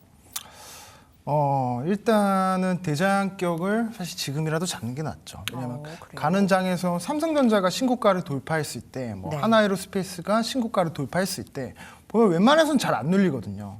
그래서 이 시점에서 지금은 어떻게 본다면 쌍봉이지만 보통 이제 매도 시그널, 그러니까 고점 시그널을 판단했을 때는 이렇게 쌍봉이 나왔을 때는 좀 진입하기가 어렵다라고 생각하시지만 이게 시가가 높게 떠서 바로 올라가면 오히려 좀 이렇게 추격 매수로 따라잡아도 좀 괜찮다라고 생각을 하고 있고, 이게 너무 겁이 나신다 하시는 분들은 오늘 좀 기회를 주고 있는 아주아이비 투자도 네.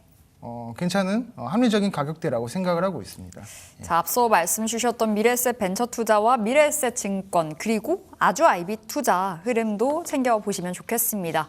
자, 오늘 특징 섹터 명확하게 반도체 봐야 되겠습니다.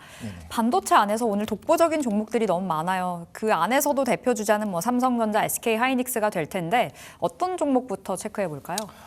SK 하이닉스부터 오늘 한번 볼까요? 보시죠. 예. 네. SK 하이닉스가 오늘 전에 이제 실적 공시가 나오고 그다음 자사주 소각 공시까지 나왔거든요.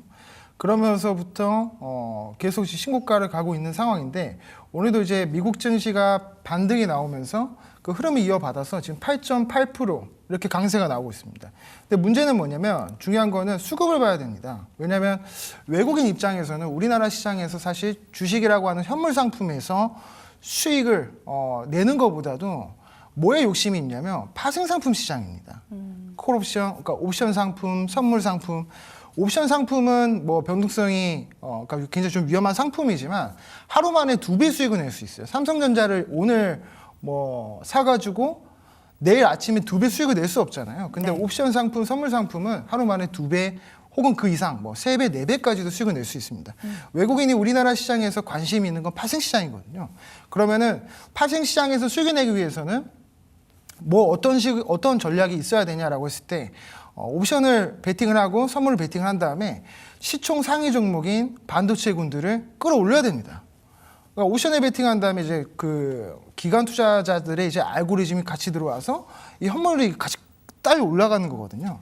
그래서 이제 어떤 그런 수급적인 측면을 좀 봐야 되는데 오늘 하이닉스를 근데 보면 외국인이 거의 한 나흘 혹은 5일 동안 연속적으로 매도가 나왔습니다. 네. 그러니까 이런 측면이 수급적으로 봤을 때 약간 좀 불안하다라고 해석할 여지가 약간 있습니다.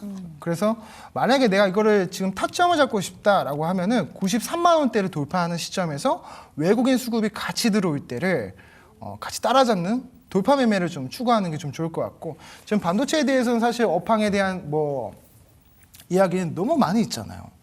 디램 가격부터 시작해서 낸드도 그렇고 지금 올 1분기에도 지금 한 90% 내지 한 50% 이상의 상품 가격이 오른다라고 했으니까 지금 뭐 멀리 안 가봐도 당장에 내 집에 있는 노트북이랑 PC 가격만 검색을 해봐도 이미 3배가 뛰었어요. 그러니까 들어가는 반도체 부품주들이 굉장히 많이 올랐습니다. 디램부터 시작해서 낸드, 뭐 SSD 카드 전부 다 올랐어요. 그만큼 지금 수요는 엄청난데 공급이 지금 탄력적인 상황이 아니라는 거죠. 그래서 여기에다 플러스 어떤 동력이 있냐면 HBM4에 대해서도 네. 지금 공급을 지금 시작을 하고 있으니까 그러니까 이런 측면을 봤을 때 앞으로 상승의 여지는 충분히 더 있다. 그러나 이거는 단기적으로 보기에는 좀 그렇고 좀 중장기적으로 봐야 됩니다. 그래서 모건 스탠리가 예전에 그런 말을 했었잖아요.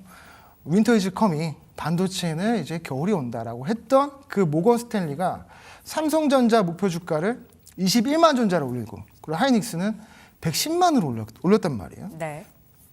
이거는 일단 상방을 잡은 거겠죠. 모건 스탠리는 지금 상방을 잡았다는 뜻인데 그러면 이게 지금 단기 변동성은 우리가 예측할 수 없기 때문에 이거는 약간 조정이 나왔을 때 뭐 21선 내지 11선 부근에 조정이 나왔을 때 어떤 가격적인 전략을 적극적으로 활용을 하셔가지고 베팅을 하시는 게 좀 좋을 것 같습니다. 일단 SK 하이닉스는 93만 원 넘어가는 거 확인하면서 최근에 외국인들이 꾸준히 팔고 있다는 점이 좀 아쉬워서요. 외국인들의 매수가 들어오는 때를 우리가 기다려 보도록 하겠고 단기적인 시각보다는 좀 넉넉하게 시간을 품고 바라보자 말씀을 주셨네요. 삼성전자가 오늘은 대박입니다. 삼성전자가 10% 이상 올라가는 거는 사실 전 처음 보거든요. 거의 상한가 수준인 거잖아요. 그렇죠. 지금 뭐 10%를 넘어서서 11% 급등을 향해 달려가고 있는데 이게 좀 말이 안 되는 것 같아요. 삼성 어떻게 바라보세요? 이건 진짜 이거 오늘 만약에 선물로 이걸 베팅을 했으면 대박이 나는 거예요. 그래요. 어제만 사실 샀었어도 어제 저가에 샀었으면 뭐 15% 이상은 그냥 수익인 거잖아요. 그럼요. 그래서 어제는 사실 종가 베팅의 자리이긴 했었는데 네.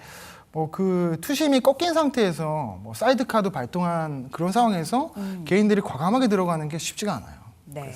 그러니까 오늘 그 미장에서 강세 마감을 하는 거 보고 아침에 시가 베팅을 해본직했었다. 저는 그렇게 보고 있고, 예, 뭐 그렇게 보고 있습니다. 그래서 과거에 이제 삼성전자를 비롯해서 하이닉스는 그 하이퍼스케일러들과 어떤 디램이라든지 이 반도체 가격을 협상을 할 때 소위 말하는 을의 입장이었습니다. 네. 지금 갑이에요.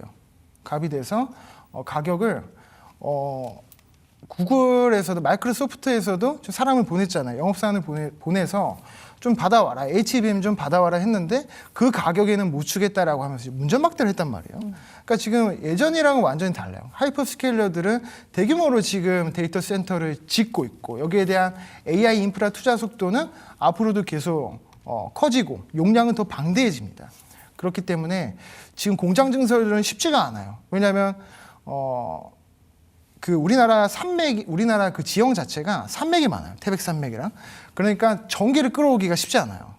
중요한 거는 이 공장을 돌리려면 전기가 정말 많이 필요한데 그 전기를 끌어오는 게 쉽지 않아요. 그래서 그 전기 재생 에너지가 많은 지역인 그 전라북도 그쪽으로 지금 검토가 나오고 있는 거고 그런 이야기가 나오고 있는 거죠. 그래서 공장 증설 쉽지 않은 상황에서는 당연히 수요가 늘어나고 있기 때문에 디램이나 낸드 가격은 계속 올라갈 수밖에 없다라는 거겠죠. 그래서 이런 부분들을 생각했을 때 앞으로도 뭐 16만 8천 원, 뭐 그 이상 20만 원대까지 무난하게 네. 상승이 나올 수 있는 그런 종목이다라고 보고 있습니다. 삼성전자 지금이라도 올라타면 그건 좀 무리겠죠? 눌렸을 때? 지금이라도 올라타면 저 괜찮을 것 같습니다. 괜찮아요. 네네. 추세가 꺾이진 않을 자리. 네, 삼성전자. 그렇죠. 수급을 좀 보더라도 오늘 보면 외국인이랑 투신 그리고 연기금이 쌍끌이 매수세가 들어왔습니다. 네. 그러니까 외국인이 이제 순매도에서 순매수로 좀 전환했다라는 건데 이게 지금 신고가 영역에서 이런 수급 전환이 이루어진 거잖아요.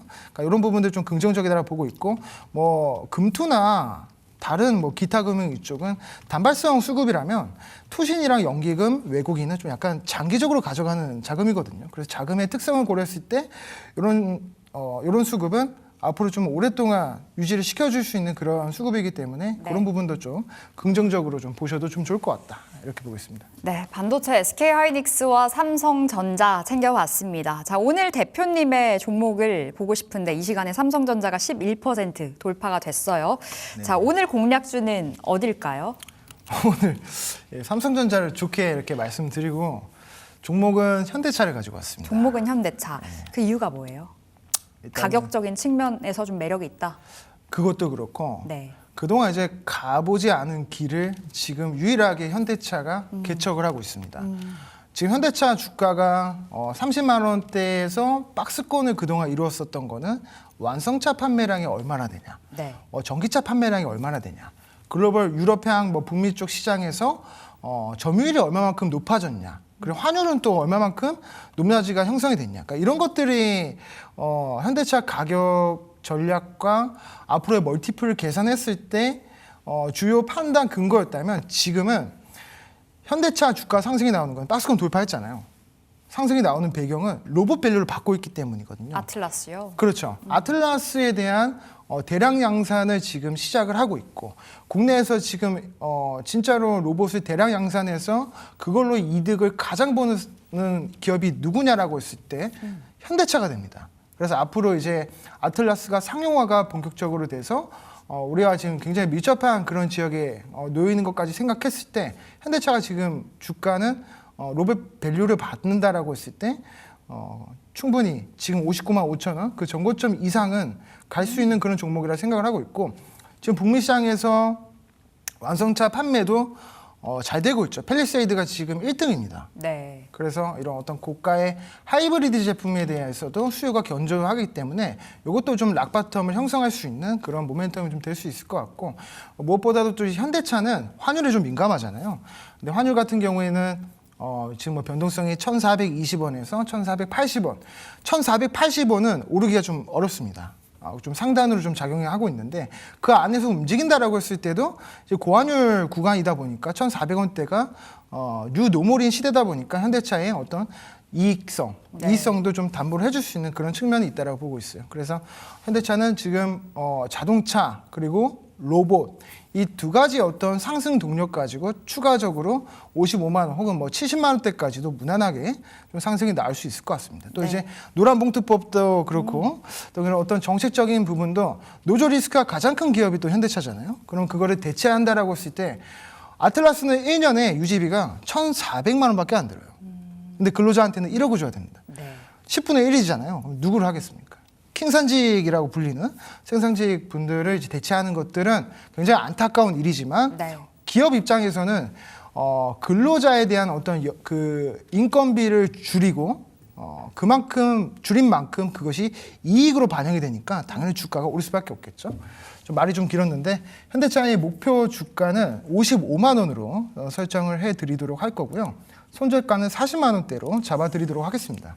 아틀라스, 그러니까 로보틱스에 대한 기대감이 살아있는 현대차, 여기에다가 미국에서 판매량도 견조하다고 하고 고환율 수혜주죠. 수출주이다 보니까 여러 가지 모멘텀이 맞물려 있는 자리가 아닐까 싶습니다. 지금 진입 가능하다 사인 주셨고 앞서 한 60만 원 이상으로도 바라볼 수 있다 하신 만큼 1차 목표가가 되겠어요. 55만 원이요?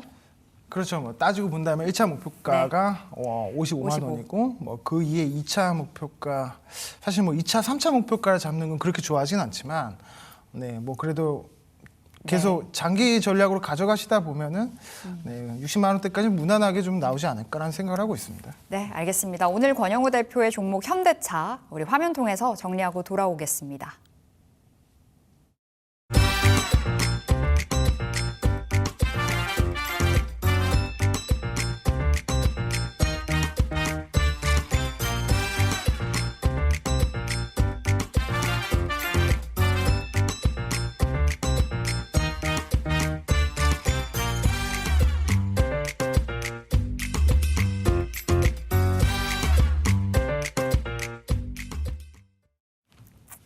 자, 동시호가 들어가 있는 상황입니다. 오늘 동시호가 특징주 하나씩 골라서 또 전략을 챙겨볼 텐데요. 먼저 대표님, ABL 바이오 봐주세요. 최근에 주가 사노피와의 그 기술 수출 관련한 노이즈가 끼면서 주가가 한 차례 출렁였었는데 일단 오늘장에서 반등이 나오긴 합니다. 근데 우리 개인들이 참 힘든 종목이 아닐까, 현 시점에서. ABL 바이오 어떤 전략 괜찮을까요? ABL 바이오가 이제 며칠 전에 그 산오피가 ABL 301 후보 물질에 대해서 우선순위를 좀 변경을 하면서 급락이 나왔었는데 솔직히 말하면 개인적으로 우리나라 제약바이오 기업들 중에서는 알테오젠 플랫폼 종목들 중에서는 알테오젠이 최고죠. 마일스톤을 받는 것도 그렇고 그 마일스톤을 받는 조건들이 계약이 착착착 진행이 되고 있는 그러니까 그런 것들을 기술력을 확실히 증명한 게 알테오젠이라고 치면은 ABL은 진짜 그 검증의 문턱까지 왔다가 그걸 지금 아깝게 놓친 거거든요. 그러니까 이게 임상 이상으로 들어가야 마일스톤을 받는데 이 뇌질환 치료제가 정확히 이 효능을 가지고 이 파킨슨 그걸 치료를 받았는지 안 받았는지를 그러니까 정확하게 타겟이 돼서 효과가 있는지를 입증하기 굉장히 어렵습니다. 그러니까 이 요인이 아니라 다른 요인으로 효능이 발생한 거 아니야? 그러니까 이런 논의가 오랫동안 계속되었기 때문에 ABL 바이오가 좀 그런 리스크가 다시 한번 좀 커진 것 같고 임상 이상이 들어갔을 때 수령으로 받기로 계약이 되어 있었던 마일스톤 계약이 지금 임상 1 비상으로 지금 들어간 거거든요.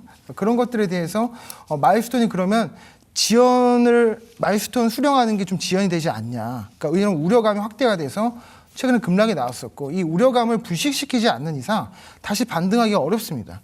지금 신고가에서 지금 25만 원 고가에서 급락이 마이너스 20% 정도 나왔고 거래 대금이 2조 정도 터졌는데 이런 거는 매물대 소화를 하려면 다시 올라가려면 시간이 굉장히 필요합니다. 그러니까 기간 조정이 좀 불가피한 그런 종목이다라고 좀 말씀드리겠습니다. 그러니까 한 번에 최근에 이 낙폭을 만회하기에는 좀 쉬운 자리는 아니다라고 말씀을 주신 것 같아요. 어느 정도의 이 옆으로 기어가는 기간 횡보라고 그렇죠. 하잖아요. 그렇죠. 이 같은 흐름들이 좀 만들어졌을 때 그때 좀 우리가 기대를 해보도록 하겠습니다. 에이벨 바이오 살펴봤고, 자, 두 번째는 로봇주 안에서 대장이죠. 레인보우 로보틱스인데요.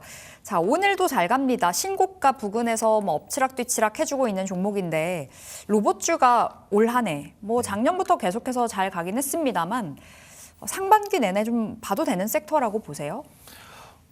일단 로봇주들은 지금 옥석 가리기가 진행이 되고 있습니다. 실적으로 나오나요, 그게? 실적은 안 나오죠.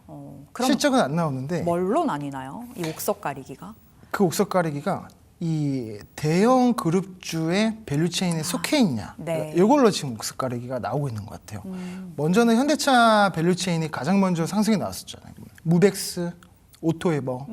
그 다음에 후발 테마가 형성이 됐던 게, 그러면 자동차 부품주들도 가는 거 아니야?라고 해서 한라캐스트, DRC 같은 현대차의 그 수많은 부품주들이 같이 올랐어요. 네. 그 다음에 이제 다시 이제 좀 로봇 테마가 한풀 꺾이고 나서 다시 오를 때는 그럼 뭐가 가냐라고 했을 때 현대차가 일단 가고, 그 다음에 이제 그 레인보우 로보틱스가 삼성전자에 속해 있는 로봇주잖아요. 그래서 네. 그래서 이제 이 그룹주들 안에서, 그러니까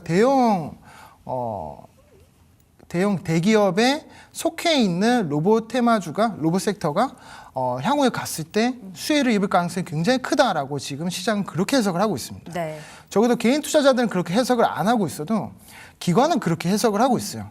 레인보우 로보틱스도 수급을 보면 연기금이 지금 한 달 동안 매수세가 들어왔거든요. 그러네요.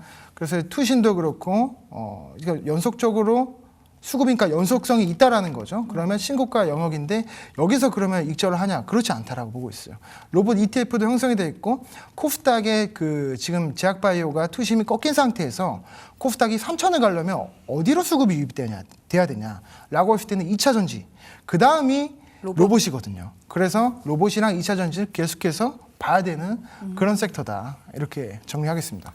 자, 일단 그 로봇주 안에서도 옥석 가리기가 진행이 되고 있다라고 말씀을 주셨는데, 그 옥이 되는 종목들은 대기업과의 연결고리가 있는 종목들이라고 말씀을 주셨거든요. 그리고 레인보우 로보틱스는 연기금이 좀 꾸준히 사주고 있다는 점도 하나의 긍정적인 포인트가 될 것 같습니다. 자, 세 번째. LS 일렉트릭은 어떻게 바라보세요? 오늘 전력기기 3사 주가 랠리가 이어졌었고, LS 일렉트릭은 오늘 단숨에 신고가를 돌파를 했습니다. 실적도 역대급이었는데 여전히 올해 실적 전망치가 좋더라고요. 네네. 계속해서 좀 올라갈 거라고 보세요? 일단 전기와 전력은 이 AI 시대에서 가장 필요한 섹터죠. 그러니까 지금 과거가 아니고 불과 한 달, 두 달 전에 머스크의 그 문샷 발언에서 그런 말을 한 적이 있습니다. 바로 앞에 고압 송전선이 있어도 그걸 데이터 센터로 연결시키는 데까지가 1년 걸린다고요. 그러니까 절차가 그만큼 길어요. 그러니까 그 송전선을 그냥 단순히 연결하는 게 아니라 그거에 따른 인프라, 변압기 이런 것들이 굉장히 많이 필요한 상황인 거죠. 그래서 데이터 센터가 전기가 상당히 많이 필요하잖아요. 네. 그러니까 전기는 이제는 약간 석유랑 거의 동급이 되고 있는 시대입니다. 그런 상태에서 전기는 그냥 계속 생산할 수 있지만 이것을 지금 까는 송전 인프라와 그런 것들이 전력 인프라가 부족하기 때문에 LS 일렉트릭은 계속해서 관심을 받을 수밖에 없고 부각을 받을 수밖에 없는 상황이죠. 게다가 네. 지금 정별에 진입을 했고 다시 한번 또 새로운 국면으로 지금 올라가는 그런 주가를 지금 보이고 있기 때문에 이것도 뉴노멀 60만 원 혹은 그 이상까지도 충분히 올라갈 수 있는 그런 종목이다라고 저는 보고 있습니다. 네, LS 일렉트릭 말씀 주셨고 뗄래야 뗄 수 없는 그 상황이라고 말씀을 하셨네요.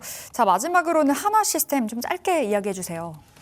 한화 시스템 네. 짧게 그러면 한 짧게 1분? 하겠습니다. 1분? 네. 알겠습니다. 한화 시스템은 굉장히 좋은 종목, 단타치기 굉장히 좋은 종목인데 자, 이런 종목들은 이제 우리가 방산, 우주항공의 부대장 혹은 3대장으로 좀 속해 있는 그런 종목입니다. 이제 우주항공에 이제 부품을 납품하고 있는 그런 종목인데 먼저는 아까도 이제 그 제가 방송 초반에 설명드렸다시피 우주항공 테마주들 중 스페이스 X 테마주들 중에서 일단 1차로 가장 관심을 가져야 되는 거는 스페이스 X의 지분을 가지고 있는 종목들이 먼저는 1등이고 그 다음에 이제 하나 에어로스페이스나 하나 비전, 그다음 하나 시스템, 그러니까 이렇게 이제 부품을 가지고 있는 종목들이 좀 강세가 날 수 있는 그런 종목입니다.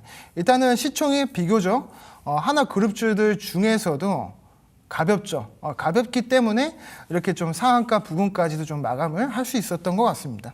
그래서 하나 시스템 같은 경우에도 투신이나 외국인이나 좀 수급이 좀 들어오고 있기 때문에 이것도 조정이 나왔을 때 진입을 해보면 좋은 그런 종목 같습니다. 네, 하나 시스템까지 이야기 살펴봤습니다. 조정시 매수해보자 사인 받았고요. 자, 오늘 오리드홀딩스 권영우 대표 함께했습니다. 말씀 고맙습니다. 자, 오늘의 마감 15 이제 곧 들을 시간입니다. 오늘장 초강세가 펼쳐지고 있는데요. 코스피 코스닥 어제의 하락분을 다 만회를 해낸 자리에 놓여 있습니다. 자, 오늘의 마감 15 듣고 다시 돌아오겠습니다.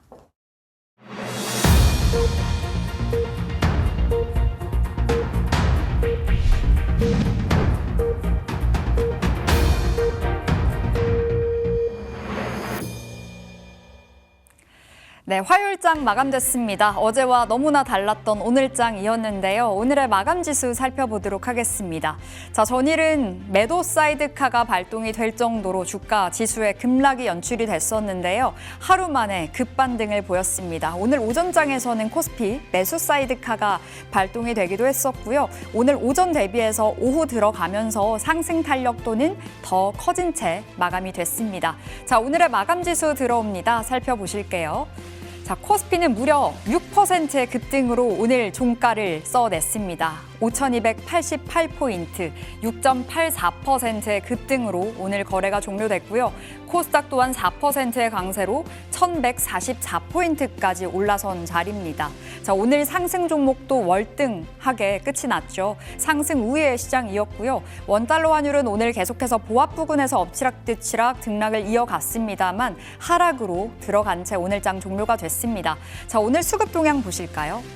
자, 어제는 거칠게 팔았었던 외국인과 기관, 유가증권 시장 안에 오늘은 매수로 가닥을 잡았습니다. 어제 우리 개인들이 무려 5조 5천억 원의 순매수를 보였었는데요. 오늘 개인은 차익 실현의 날이었습니다. 개인 2조 7천억 원 팔았던 가운데 외국인들이 6,500억 원의 순매수, 그리고 기관 투자자가 오늘 2조 원 넘는 매수로 시장에 힘을 실어줬습니다. 코스닥 시장으로는 기관 나홀로 순매수를 보였네요. 8,300억 원의 매수 보였고요. 선물 시장으로는 어제 외국인들이 1조 넘게 팔았다가 오늘 장중에 1조 넘는 순매수 보여주기도 했었죠. 현재는 9,900억 원의 매수가 잡히고 있는 상황입니다. 자, 시총 상단에 속해 있는 종목들의 마감가 보실까요? 자, 오늘 거의 대부분의 종목들이 급등을 했습니다. 특히나 삼성전자, 보면서도 믿기지도 않는 숫자가 찍혔는데요. 무려 11%의 급등을 보였습니다. 오늘 삼성전자 쪽으로는 외국인들의 이 매수세가 유입이 되기도 했었고요. 11% 올라가면서 16만 7천 원 선 단숨에 찍어냈습니다. SK하이닉스도 함께 올라갔죠. 9%가 넘게 올라가면서 90만 7천 원이 오늘의 종가로 잡히고 있는 상황입니다. 자, 오늘 삼성과 SK하이닉스가 달려가자 반도체 소부장단도 오후장 들어가면서부터 가파른 상승을 보여주기도 했는데요. 현대차 50만 원을 목전에 둔 채 끝이 났습니다. 2.8%의 강세. 삼성전자 우선주 오늘 또 한 번의 신고가 12만 원 돌파가 됐습니다. 무려 9%가 넘어가는 상승을 보여줬고요. LG에너지솔루션도 3% 가까이 올랐습니다. 자, 6위부터 10위도 다 올랐습니다. 최근에 주춤주춤했었던 조방원까지도 오늘 올라가는 흐름이었는데요. 어제는 SK하이닉스가 장중에 급락을 하자 SK스퀘어도 지분가치 부각으로 최근에 많이 올랐었으나 급락이 연출됐었습니다. 하지만 오늘 다시 한번 낙폭을 다 만회를 해내는 자리에 놓여 있고요. 삼성바이오로직스 2%, 한화에어로스페이스 4%, 조선주, HD현대중공업 6%, 기아 2%, 오늘 거의 대부분의 종목들이 양봉을 그려가면서 끝이 났습니다. 자, 코스닥 시총 상위 종목들의 마감도 보실까요? 알테오젠 시총 2위에 자리를 하고 있죠. 오늘 2%의 반등이 나왔습니다. 40만 원의 재차 안착에 성공을 해줬고요. 에코프로와 에코프로 BM, 어제 하락장 속에서도 에코프로의 흐름이 독보적이었습니다. 특히나 외국인과 기관의 매수세가 유입이 되는 종목이었는데요. 오늘 추가적인 랠리가 나오면서 4%의 상승, 그리고 레인보우 로보틱스는 신고가를 만나러 가는 자리입니다. 6%의 강세. 삼천당 제약은 연일 올라갑니다. 물론 어제 시장이 쉬면서 삼천당 제약 또한 신고가 찍은 이후에 주가가 미끄러졌으나 오늘 장에서 그 낙폭을 다 만회해냈고요. 무려 14%의 급등으로 또 한 번의 사상 최고가 52만 원 선이 터치가 됐습니다. 자, 6위부터 10위까지 올라와 있는 종목도 보실까요? ABL 바이오 최근에 사노피와의 기술 이전 관련한 노이즈가 끼면서 주가 급락이 나왔었는데요. 어제 그리고 오늘 이거를 연속 양봉을 보여줬습니다. 오늘 장에서 1.6%의 상승, 코오롱 티슈진 2%, HLB, 리노공업, 리가켄 바이오까지 오늘 일제히 시총 상단에 속해 있는 종목들이 오늘 상승을 해주면서 끝이 났습니다. 자, 이제 내일장 또 기대가 되는 구간이 아닐까 싶습니다. 수요일에 전략을 짜봐야 될 텐데요. 우리 김정엽 전문가 함께 하시죠.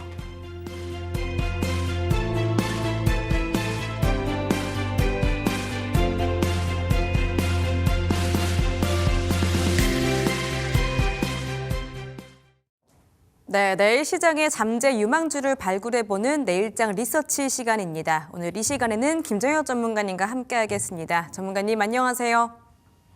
네, 안녕하세요. 반갑습니다. 네, 전문가님 어제는 매도 사이드카가 발동됐는데 단 하루 만에 매수 사이드카가 발동될 만큼 급하게 반등했던 오늘 시장이었습니다. 자, 오늘 시장에서 내일장 어떤 힌트 찾아내셨을까요?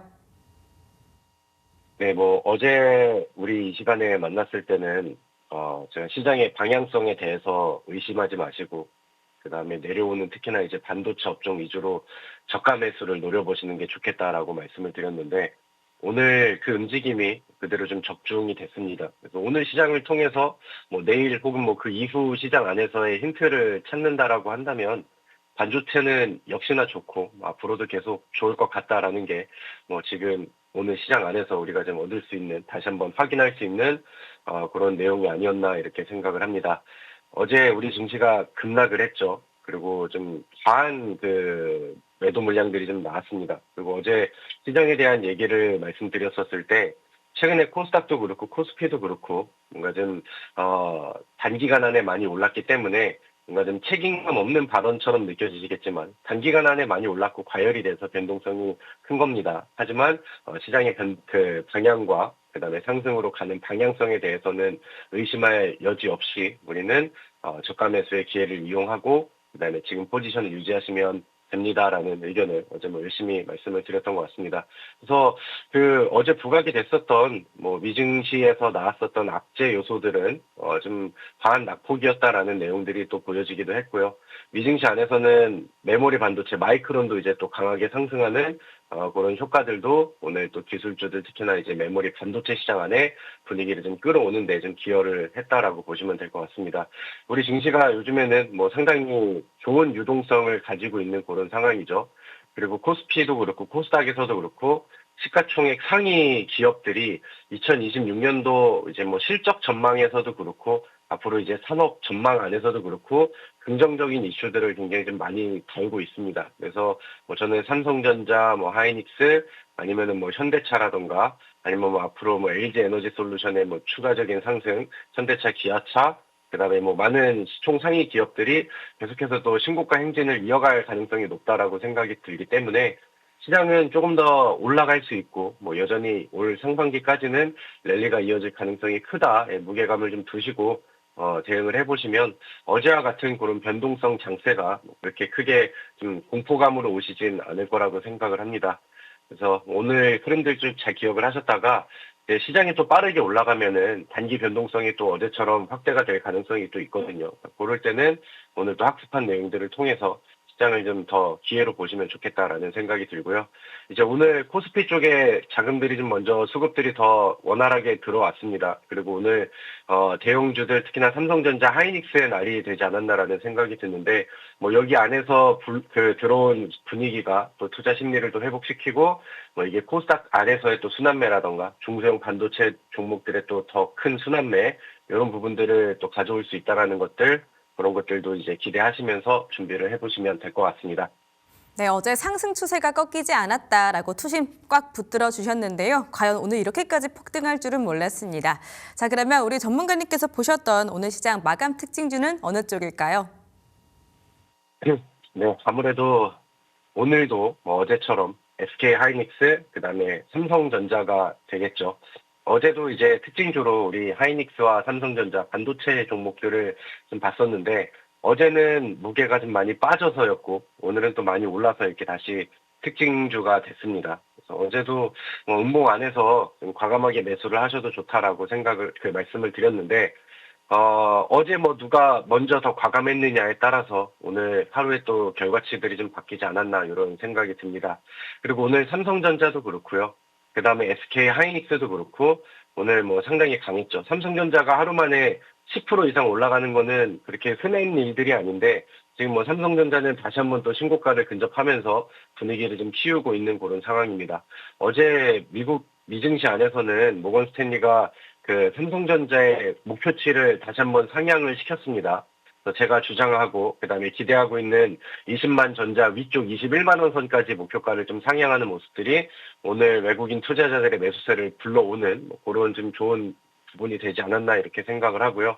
그다음에 오늘 우리 반도체 좋아하시는 투자자분들께서 하나 참고를 해보실 만한 뭐 내용들이 좀 있는데 그 트렌드포스라고 이제 대만의 그 시장 조사 업체가 있죠. 그래서 많은 그 분석가들이 이제 반도체 IT 이쪽에 이제 업황을 볼 때 여기에서 나오는 뭐 리포트라던가 아니면 통계치 이런 것들을 참고하는 경우가 많은데 최근에 이 트렌드포스에서 메모리 시장 관련된 자료가 또 하나가 이제 추가됐습니다. 그래서 뭐 디램이라던가 낸드 이렇게 이제 메모리 반도체 쪽 시장 안에서 가격에 대한 전망들을 이제 전격적으로 좀 수정한다라는 내용들이 나왔는데 이게 그냥 좀 단순하게 어느 정도 상향이 됐다라는 게 아니고 폭발적으로 상승치가 좀 증가를 했다라는 게 좀 포인트인 것 같아요. 뭐 PC 디램이라던가 아니면 뭐 서버 디램 아니면 지금 뭐 키워드가 되고 있는 HBM이라던가 뭐 낸드 플래시 어느 메모리 반도체에 빠질 거 없이 지금은 가격을 어느 정도 올라간다라고 예상을 해놨는데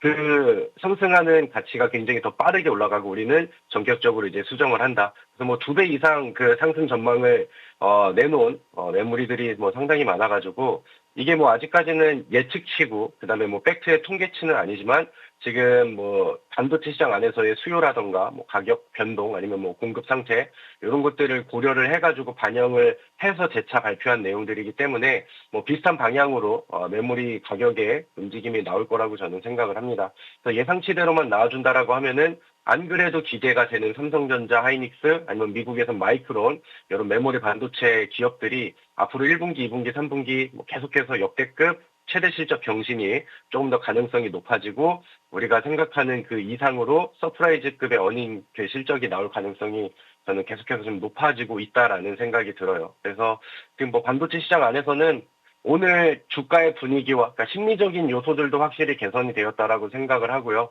그다음에 모건 스탠리에서의 그 상향이라던가 아니면은 오늘 발표가 그러니까 오늘 제가 말씀을 드렸었던 메모리 반도체 가격 상승이 생각보다 굉장히 강력하다라는 점들 이런 것들을 기대를 해보시면은 삼성전자는 제가 이제 6만 원대부터 목표를 했었던 20만 전자가 결코 끝이 아닐 수도 있겠다라는 생각이 다시금 좀 드는 그런 날인 것 같습니다.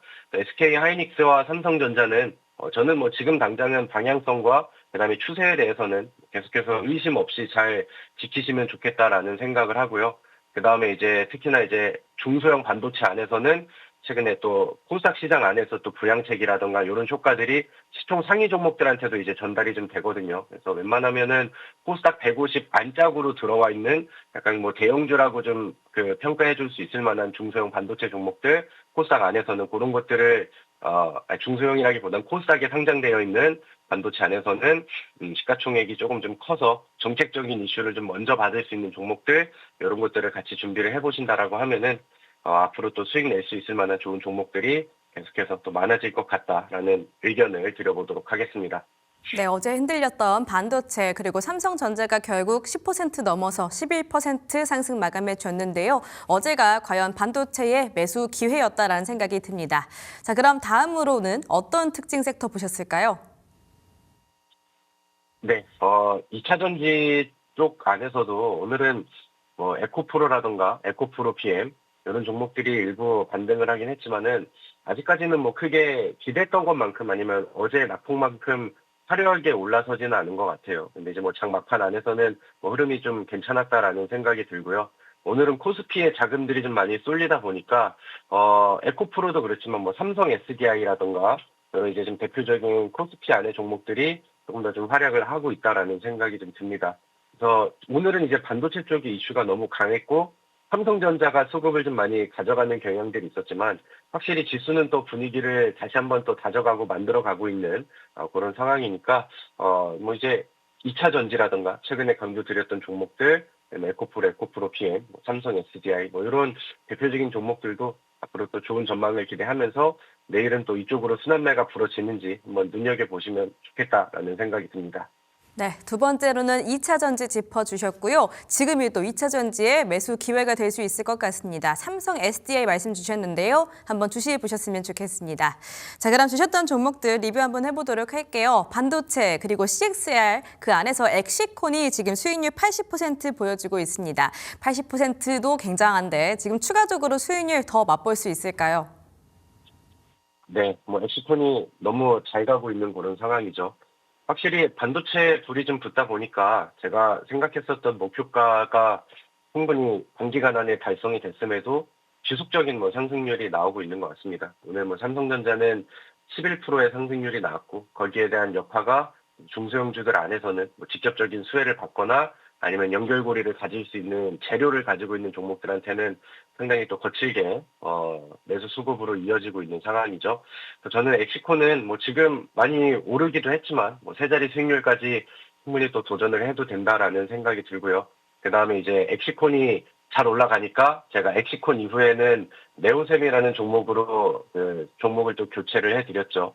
네, 네오셈이 지난 그 주에는 상한가를 한번 기록을 했고 오늘도 이제 상한가를 또 갈 거라고 저는 기대를 좀 하고 있었는데 뭐 아직까지 상한가 안착은 나오지가 않았고요. 한 70% 정도 가량 흐름을 좀 따라가고 있습니다. 그래서 CXL 짝꿍들이 같이 또 반응들을 보여주기도 하고요.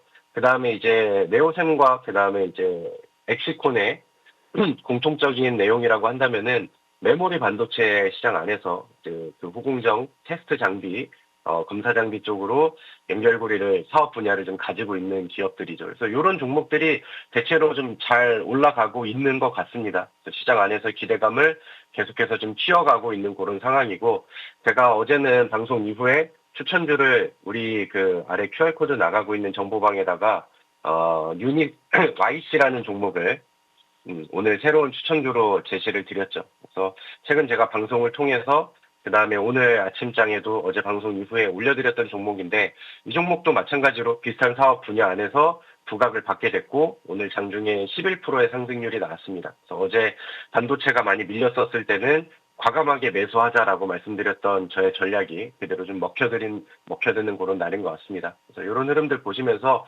확실히 반도체 쪽 안에서는 누가 좀 건들기만 해주고 수급이 한번 들어오면은 이렇게 폭발적으로 상승률이 터지는 중소형 종목들도 아직은 좀 많이 남아있구나, 이런 것들을 참고하셔서 대응을 해보시면 좋을 것 같고요. 찍어드리는 반도체 종목들이 뭐 엑시콘, 네오셈, 그 다음에 어제 추천주였던 YC까지 오늘 또 두 자리 상승을 좀 하게 됐습니다. 수익 축하드리고요. 앞으로 또 계속해서 또 좋은 수익률들 만들어 가시면 좋을 것 같습니다. 네, 역시나 반도체는 잘 갑니다. 우리 김정엽 전문가님께서 짚어주셨던 반도체 종목들 거의 100%를 바라보고 있는데요. 상승 추세 꺾이지 않았으니까 추가적으로 상승 기대해 보시면서 홀딩해 보시면 좋겠습니다. 자, 그러면 내일장 리서치 토픽은 어느 쪽으로 보셨을까요? 네, 오늘 시장에서 반도체 얘기를 상당히 좀 많이 드렸죠. 그래서 반도체 그 수익률이 어느 정도까지 낼 수 있느냐는 언제부터 매수했느냐의 차이이지 않나라는 생각이 듭니다. 제가 삼성전자를 우리 그 상한가 스쿨 방송에서부터 또 강조를 드리고 특집 방송에서 소개를 해드리고 그때부터 이제 기준으로 본다라고 하면은 이 무거운 시가총액 1등 삼성전자가 벌써 170% 이상의 상승률이 나오고 있는 상황이죠. 그리고 뭐 한미 반도체라던가 그 전에는 뭐 ISC라던가 뭐 그동안에 우리가 같이 준비했었던 두산 테스나라던가 이런 종목들도 수익률이 막 어마어마합니다. 뭐 세 자리를 넘어가는 수익률들도 있고 제가 1월 달에 소개해드렸던 네오셈이라던가 엑시콘도 아까 보셨다시피 뭐 70%, 뭐 80% 이렇게 또 상승률이 나오고 있죠. 그래서 묵직하게 가져가기에도 좋은 업종이 저는 뭐 반도체라고 생각을 하고 오늘 삼성전자가 다시 한번 또 분위기를 끌어올려줬기 때문에 이 분위기는 중소형주들한테도 계속해서 이어질 수 있다라는 생각을 잘 가지고 있습니다. 그래서 뭐 좀 늦지 않은 수준 안에서 그 다음 후속 랠리가 나올 수 있을 만한 반도체 종목이라고 한다면 우리가 놓치지 않고 잘 매수를 해야겠죠. 그래서 오늘도 제가 항상 그랬던 것처럼 저희 정보방에 입장하시는 분들께는 오늘 제가 고른 히든 종목을 안내를 드리려고 또 준비를 좀 하고 있습니다. 반도체 업황은 뭐 여전히 좋아지고 있어요. 앞서서 말씀드렸던 것처럼 메모리 반도체 가격은 지속적으로 상승을 하고 안 그래도 지금 잘 올라가고 있는 그런 상황인데 그게 이제 더 예상치보다 뛰어넘는 가격 상승들이 나오면서 리서치 센터 안에서도 그거를 딱 수정을 좀 하고 있는 그런 상황이죠. 그래서 구조적인 이 메모리 반도체의 슈퍼 사이클 초입에 이제 거의 뭐 진입을 이미 했다라고 이제 보시면 될 것 같고요. 그래서 여기 안에서 더 후속 흐름들을 좀 이어갈 수 있을 만한 다음 이제 종목들, 뭐 분위기가 지금 좋은 종목들, 앞으로 실적이 더 빠르게 확대가 될 수 있는 기업들, 아니면은 이제 기술적으로 지금 수급이 좀 유입이 되고 있다라던가 중요한 위치를 이제 넘기기 전에 좀 매집이 좀 보여지는 종목들, 이런 순으로 이제 종목들을 다음 종목으로 넘어갈 필요가 있겠죠. 그래서 오늘도 어제와 마찬가지로 반도체가 어제는 밀렸잖아요. 그래서 요거는 이제 충분히 매수의 기회라고 보고 삼성전자를 주요 매출처로 두고 있는 우리 그 반도체 장비 기업을 오늘의 추천주로 또 제시를 드려보도록 하겠습니다. 2026년도에는 메모리 반도체 쪽으로 설비 투자를 확대한 부분들이 굉장히 좀 부각이 될 수 있어서 폭발적인 실적 성장이 기대가 된다라고 평가를 좀 받고 있는 그런 상황이고요. 앞서서 말씀드렸던 네오셈과 엑시콘의 또 후속주가 될 수 있을 것 같다. 혹은 이제 이미 뭐 우리 YC도 이미 두 자리 상승률이 나오고 있기 때문에 YC의 후속주로도 우리가 충분히 또 기대를 할 수 있다라고 생각을 합니다. 지금 기술적인 지표가 중요한 매물대들을 소화를 하고 있는 그런 상황입니다. 제가 항상 전고점과 의미 있는 기술적인 위치를 넘어가는 그런 종목들을 항상 또 강조를 해드리고 거기 안에서 이제 맥점이 나오는 부분들을 우리가 또 단기 수익으로 얻어가고 했었는데 지금 중요한 위치를 또 소화하고 있다라는 점들을 좀 기억을 해보시면 좋을 것 같고요. 그다음에 제가 기존에 제시드렸었던 정보방 안에서의 종목들 사례들을 보면은 엑시콘을 처음에 잡아드렸었던 위치, 그 다음에 이제 그 옆에 네오셈이라는 종목은 제가 기존에 추천드리고 다시 한번 급등이 나오기 전날에 기술적인 주요 위치를 넘어가고 있습니다 하면서 다시 강조를 드렸었는데 뭐 같이 하신 분들은 아시겠지만 제가 다시 한번 잡아드렸었던 이 위치 다음 날은 네오셈이 또 상한가를 가버렸죠. 그래서 중요한 기술적인 위치도 포착이 되고 있는 중요한 반도체 종목들이 준비를 하고 있으니까 우리 또 정보방에 많이 들어오셔서 같이 매매를 해보시면 좋을 것 같다라는 생각이 듭니다. 네, 이번에 받아볼 리서치 토픽은 메모리 반도체 쪽입니다. 네오셈 그리고 엑시콘처럼 100% 바라보는 수익률 가질 수 있는 기회니까요. 우리 김정현 전문가님의 토픽 꼭꼭 챙겨보시기 바라겠습니다.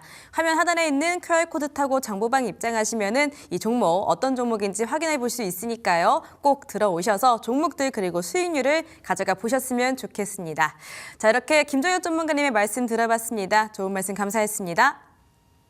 합니다.